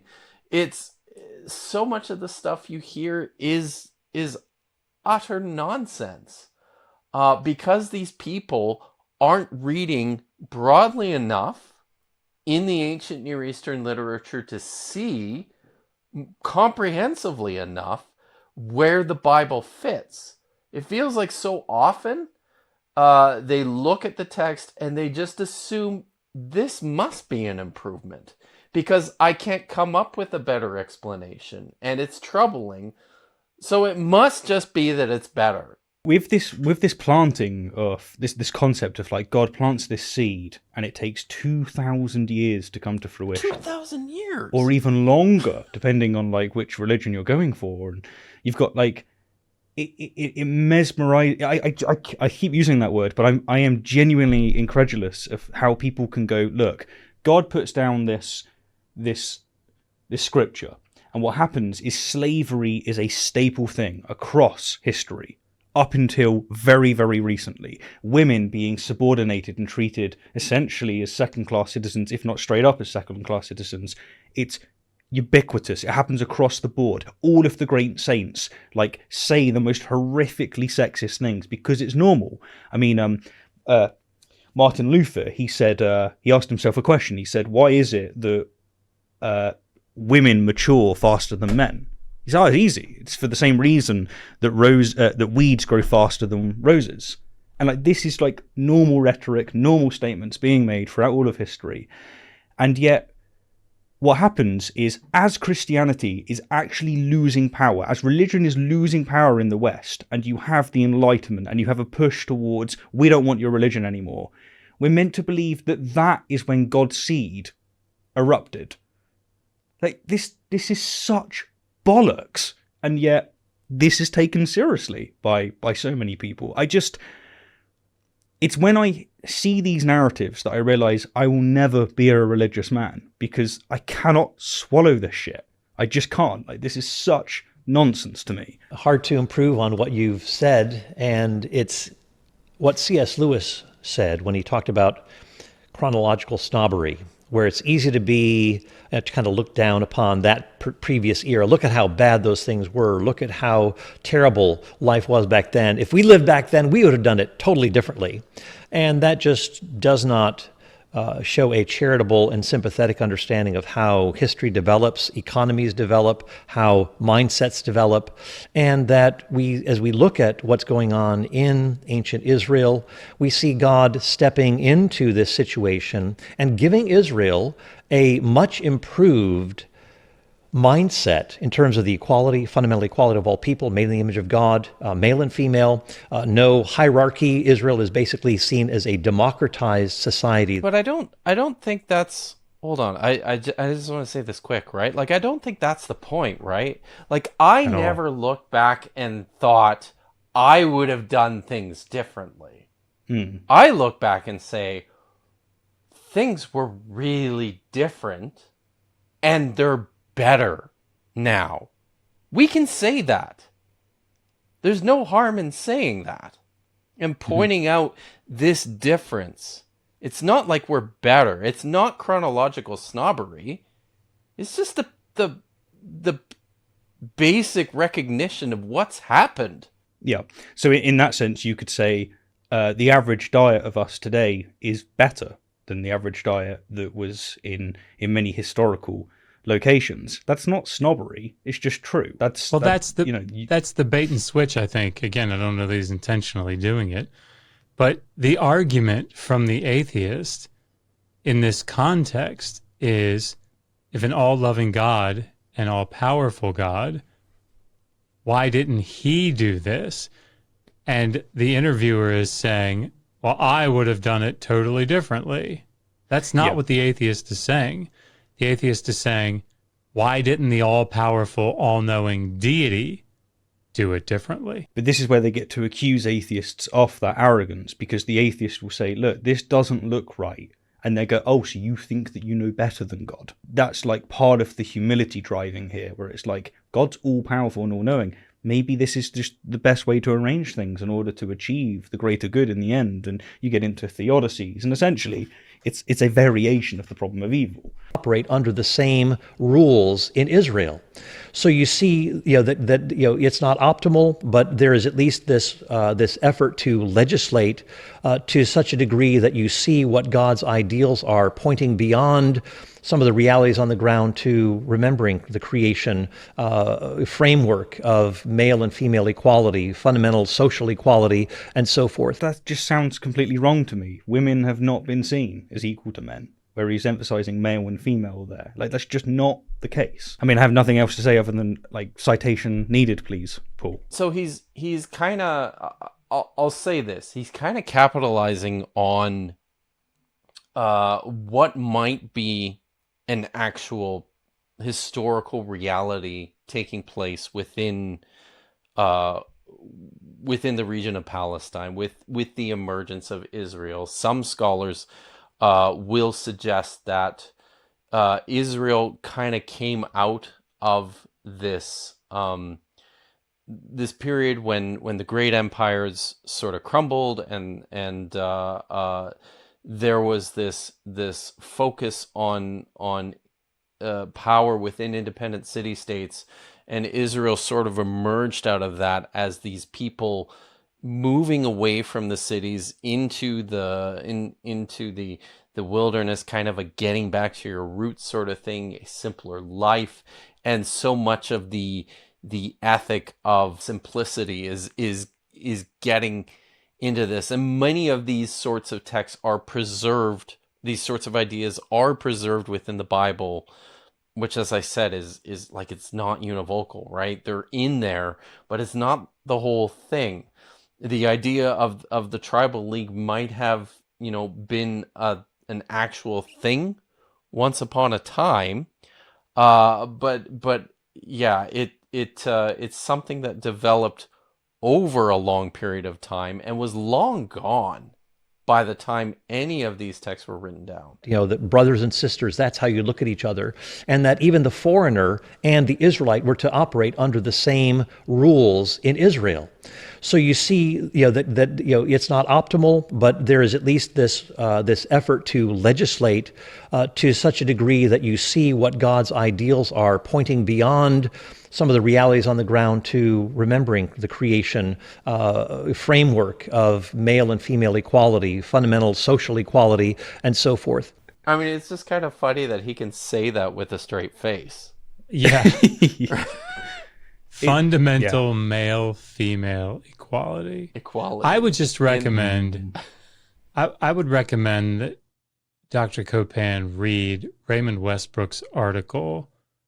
It's in that 2-volume series right there, the one edited by Wells, I think, and Magdalene, but From the Tigris to the Tiber. It's an article that he wrote, I don't know, 80s, 90s, I can't remember. But it's on social justice in the ancient Near East and what that means. And Kipp, it actually sort of ties into what you were saying earlier. It's not about everybody being the same. It's about people being able to realize their own level where they are in society. So if somebody is free but poor and they get, wrongly put into slavery, that's the social justice is bringing them back to that state of free but poor. It's not everybody being the same and having all the wealth and everything. And it's not a surprise that Aristotle had the same view. Like, his view of slavery and the way that he looked at the world was that people are not equal in this sense. Like, some people are meant to be at different levels of strata, and the injustice would come through if you're not on that level. And I think some of this idea, maybe some of this comes through from, again, the way the text has been democratized. One of the things that modern English translations of the Bible will do is they will take very clear patriarchal, misogynistic language and democratize that. So you no longer have the sons of Israel. You have the children of Israel. You no longer have, when the text is speaking to men, which is almost pretty much all the time. One of the things you learn when you learn Hebrew is that the rarest verbal form is the second person feminine verb, because it's never talking to women, right? So all this stuff we democratize it into English, so it sounds like it's talking to men and women, but no, it's never doing that. It's by men, it's about men, it's for men. So that's something to keep in mind. A second thing to keep in mind is what Deuteronomy exhorts the people of Israel to note, that if they follow the law that God has given to them, yes, there are certain things that are permitted, Jesus said in Matthew 19, because of the hardness of human hearts. So it's not as though this is the perfect legislation, universal for all time. But the kinds of worldview differences exhibited in the law of Moses are far greater than what we see in other ancient Near Eastern cultures surrounding Israel. There's so many things that I could say, but I want to read a quote. It's a touch lengthy, but I think worth it, by Bernard Jackson. He's talking about, here in this section on slavery and the maltreatment of slaves, and he's talking about the laws of Hammurabi and how they compare to what we see in Exodus. He says, in such circumstances, Hammurabi appears to provide greater protection than do the Mishpatim, or the laws that we see in Exodus 21, in that the master's liability is not limited to cases where the debt slave dies immediately, nor is there any suggestion that it is restricted to cases where the master uses a staff. Quite the contrary, Hammurabi appears to make the master liable wherever death occurs, quote, through blows or ill treatment. Here's the key. There is, I think, a salutary lesson to be learned from this compromise. From this comparison. It is all too easy to allow apologetics to enter into the comparison of biblical with ancient Near Eastern law. Apologetics which take the form of showing the moral superiority of the biblical to the non-biblical collections. Sound familiar? I do not in this case attribute such motivation to the claim that the laws protecting the slave in Exodus refer to slavery in general, nor specifically to debt slavery. That is perfectly reasonable, first reading of the text, even though in my view it turns out to be mistaken. It's what they're talking about here. But even if we do take the Exodus provisions as referring to slavery in general, the comparison does not lead in a single direction. Biblical law, making these assumptions, may give a protection to the permanent slave, which is absent from the ancient Near Eastern collections. But conversely, the protection from maltreatment accorded the debt slave is greater in Hammurabi than it is in the Bible. That latter comparison, we may note, is consistent with the shorter maximum period of service for the debt slave, which Hammurabi sets at 3 years, Laws of Hammurabi 1:17, as opposed to the biblical 6, Exodus 21:2. In other words, when you make these types of comparisons, to try to show the moral superiority of your religious text, you often do it incorrectly. And I think that's what we see on display here, because it's not actually engaging with the ancient Near Eastern texts. It's just sort of taking the biblical word for it, taking the narrative as it stands and saying, well, it says they were really bad. And I've read other books that say they were really bad, often from the 50s and 60s. But so it must be that this thing called ancient Near Eastern, they were bad. And really what we see in the Hebrew Bible, even though it doesn't seem all that great, it's leaps and bounds morally ahead of the rest of the ancient Near East. And the reality is, I have a whole chapter about it in the book, doing the comparisons on the slave laws. It's just on par. Sometimes it's better, sometimes it's worse. It's just on par. When it comes to, say, the hierarchy of, in a lot of these ancient Near Eastern nations, the hierarchy that you have in society and punishments that are more severe for those who are lower status than those for upper status. That's not true in Israel. That's not always the case. Actually, I talk about it in the book, in the slave laws themselves.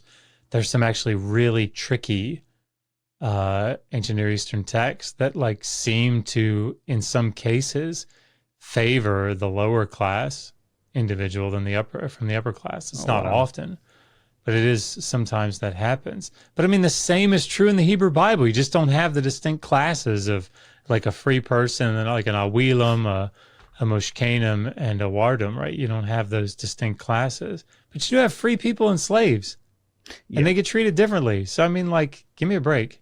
Human dignity and worth over property, whereas in the ancient Near Eastern societies, they had the law of property over persons, that property was more important. I'm sorry. I don't even know what that means. I don't even know what that means. The law of property. Property was more important than personhood. What in the world does that mean? Maybe he's just misspeaking. I don't know. Image I don't of know what that God, means. Josh. They're all created in the image of God. Property of God. That's true. Yeah, it's very much a Gish Gallop here with citations needed, need more information, but yeah. Or any information. Any information would be nice as well. Then personhood. You have provisions made in Israel for the poor so that they don't get further into poverty. You have this.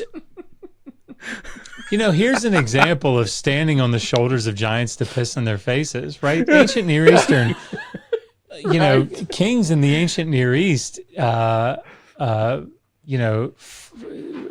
would periodically, often when they came to power, would decree a release of all debts for citizenry, right? Specifically to keep this disparity, at least from a propagandistic perspective, but I think probably to some degree in the economics, legitimate economically.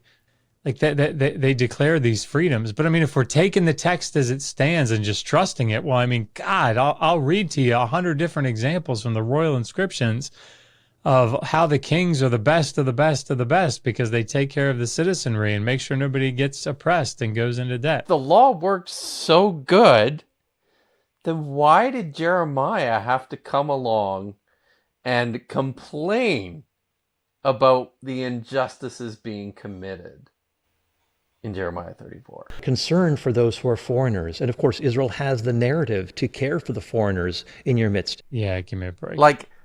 Bullshit. It just, you have in Leviticus 25 verses 44, 45, is it? Where it says 46. That you're supposed to actually get your slaves from the lands around you. You get your slaves from foreigners. So it just depends on what it means by care. You get to pass them down as property. What do we mean by care, right? That's the question. What does it mean to care for the tenant? That's true. And there's so much, there's just so much equivocation here between tons. Foreigner and slave and oppressed. These are not all the same things. And among foreigners, there's different classes that aren't always clearly spelled out in the text. Sometimes they are. like in Leviticus chapter 25. But you didn't have those kinds of provisions for foreigners in other ancient Near Eastern lands. So on and on it goes. I'm sure Paul's gone through all the ancient Near Eastern literature on that, Josh? Yeah, I mean, like, I mean, like, it's certainly clear that the biblical texts do spend time talking about the care of the ger, right? Again, the editorial history of that, I think, is, something that needs to be considered. But I mean, like, I'm just looking because I have this chapter on other apologetic arguments. And while you're looking that up, I'll just say something quickly here about the compositional history of the text and the editorial history of the text. One of the reasons why this focus on the ger becomes fairly significant is because the people who actually collected the text together that we have as our Hebrew Bible were people who were coming back out of Babylon into Jerusalem and Judah. For all intents and purposes, they're the foreigners now, even though they always qualify themselves as no, we're the pure born and bred sons of Israel. This is a propagandistic tactic in an effort to dispossess the people who are living there from essentially foreigners coming back into the land. Yeah, there were 3 examples that I gave in the chapter. In Mesopotamia, during the early part of the 2nd millennium BCE, the laws of Eshnunna made provisions to protect the foreigner from unfair treatment. In Laws of Eshnunna 41, we read, quote, if a foreigner, a Naptaru or a Mudu, those are different types of foreigners, wishes to sell his beer, the woman innkeeper shall sell the beer for him at the current rate. Westbrook comments on this law, quote, a foreigner could acquire a protected status from the local ruler and thus become a resident alien. Laws of Eshnunna 41 protects the resident alien along with other categories of outsider from economic exploitation by a tavernist. In other words, a tavernist can't say, oh, yeah, I'll buy your beer from you. It sells for like 2 cents a gallon. Yeah. Right. In the latter part of the 2nd millennium, Slansky writes, a Nauru passage reads, whensoever in the future, be he Elamite or Subarian or Amorite or Akkadian, officer, magistrate who would come forward and litigate. This passage suggests that any of those persons so identified had access to the legal system. Most Naurus prohibit ordering a foreigner or a stranger to violate the monument. Sanction for violating the monument is to fall upon the native-born person who would take advantage of a foreigner's ignorance in order to violate the entitlement. Finally, concerning the laws of Ugart, near the end of the 2nd millennium, Rowe writes, resident aliens were members of the community. They did enjoy most of the rights and obligations of citizenship, such as owning land. Foreign visiting agents and hopirus also enjoyed a protected status, namely the hospitality of the king, but were hardly subject to domestic law. So I'm not suggesting that there's like, again, this one-to-one correspondence of all the times that, gers are mentioned in the Hebrew Bible. You have just as many or the same types of, mentions in the ancient Near East. But this idea that it's like this totally novel, care for the foreigner and care for the oppressed and care for the vulnerable, it's just nonsense. In other ancient Near Eastern lands. So on and on it goes. I spent 2 chapters in my book, Is God a Vindictive Bully, talking about these remarkable worldview differences. And often the critics, like I said, they'll hone in on, what about that verse there? And they'll ignore all of these remarkable provisions that are made for Israel. And as Deuteronomy says, that if you're practicing these things, the nations around you will say, wow, what a wise and understanding people those Israelites are. But of course, they didn't live up to that sort of a thing. But that was the intent. That was the goal, that God sought to meet them where they are and then move them in a redemptive direction. And we just buy that. So tell me, right? can I just say, tell me you've never read a Middle Assyrian law code without telling me you've never read a Middle Assyrian law code. Oh my God. Yeah, I mean, like this, it is funny to me how people don't understand that the book of Deuteronomy is structured off of Neo-Assyrian vassal treaties. Like, read the Esarhaddon succession treaty. People just Google Esarhaddon succession treaty and read it. Like, yeah, it's funny to me. It's funny. Well, that was quite the gish gallop at the end, and unfortunately, we still haven't seen a response to any of the actual, proper objections we gave after the introduction. And Josh, you haven't featured at all, so maybe in their part 2, you'll play a part. Well, given the way that they responded to this one, I would expect we probably won't appear in their response video. Probably not. Probably not. And it'll take like 7 videos for them to get through this one. So I can't thank you both enough for making the time to come on and have this conversation and to bring to the channel your expertise. It's always a pleasure, Josh, and it's an absolute pleasure to have you here for the first time, Kipp. Just thank you both so much for what you do in your work, but also for coming onto Rationality Rules and helping respond, quote unquote, to Paul here. Well, thank you for having us. This was very fun. Thanks, Stephen.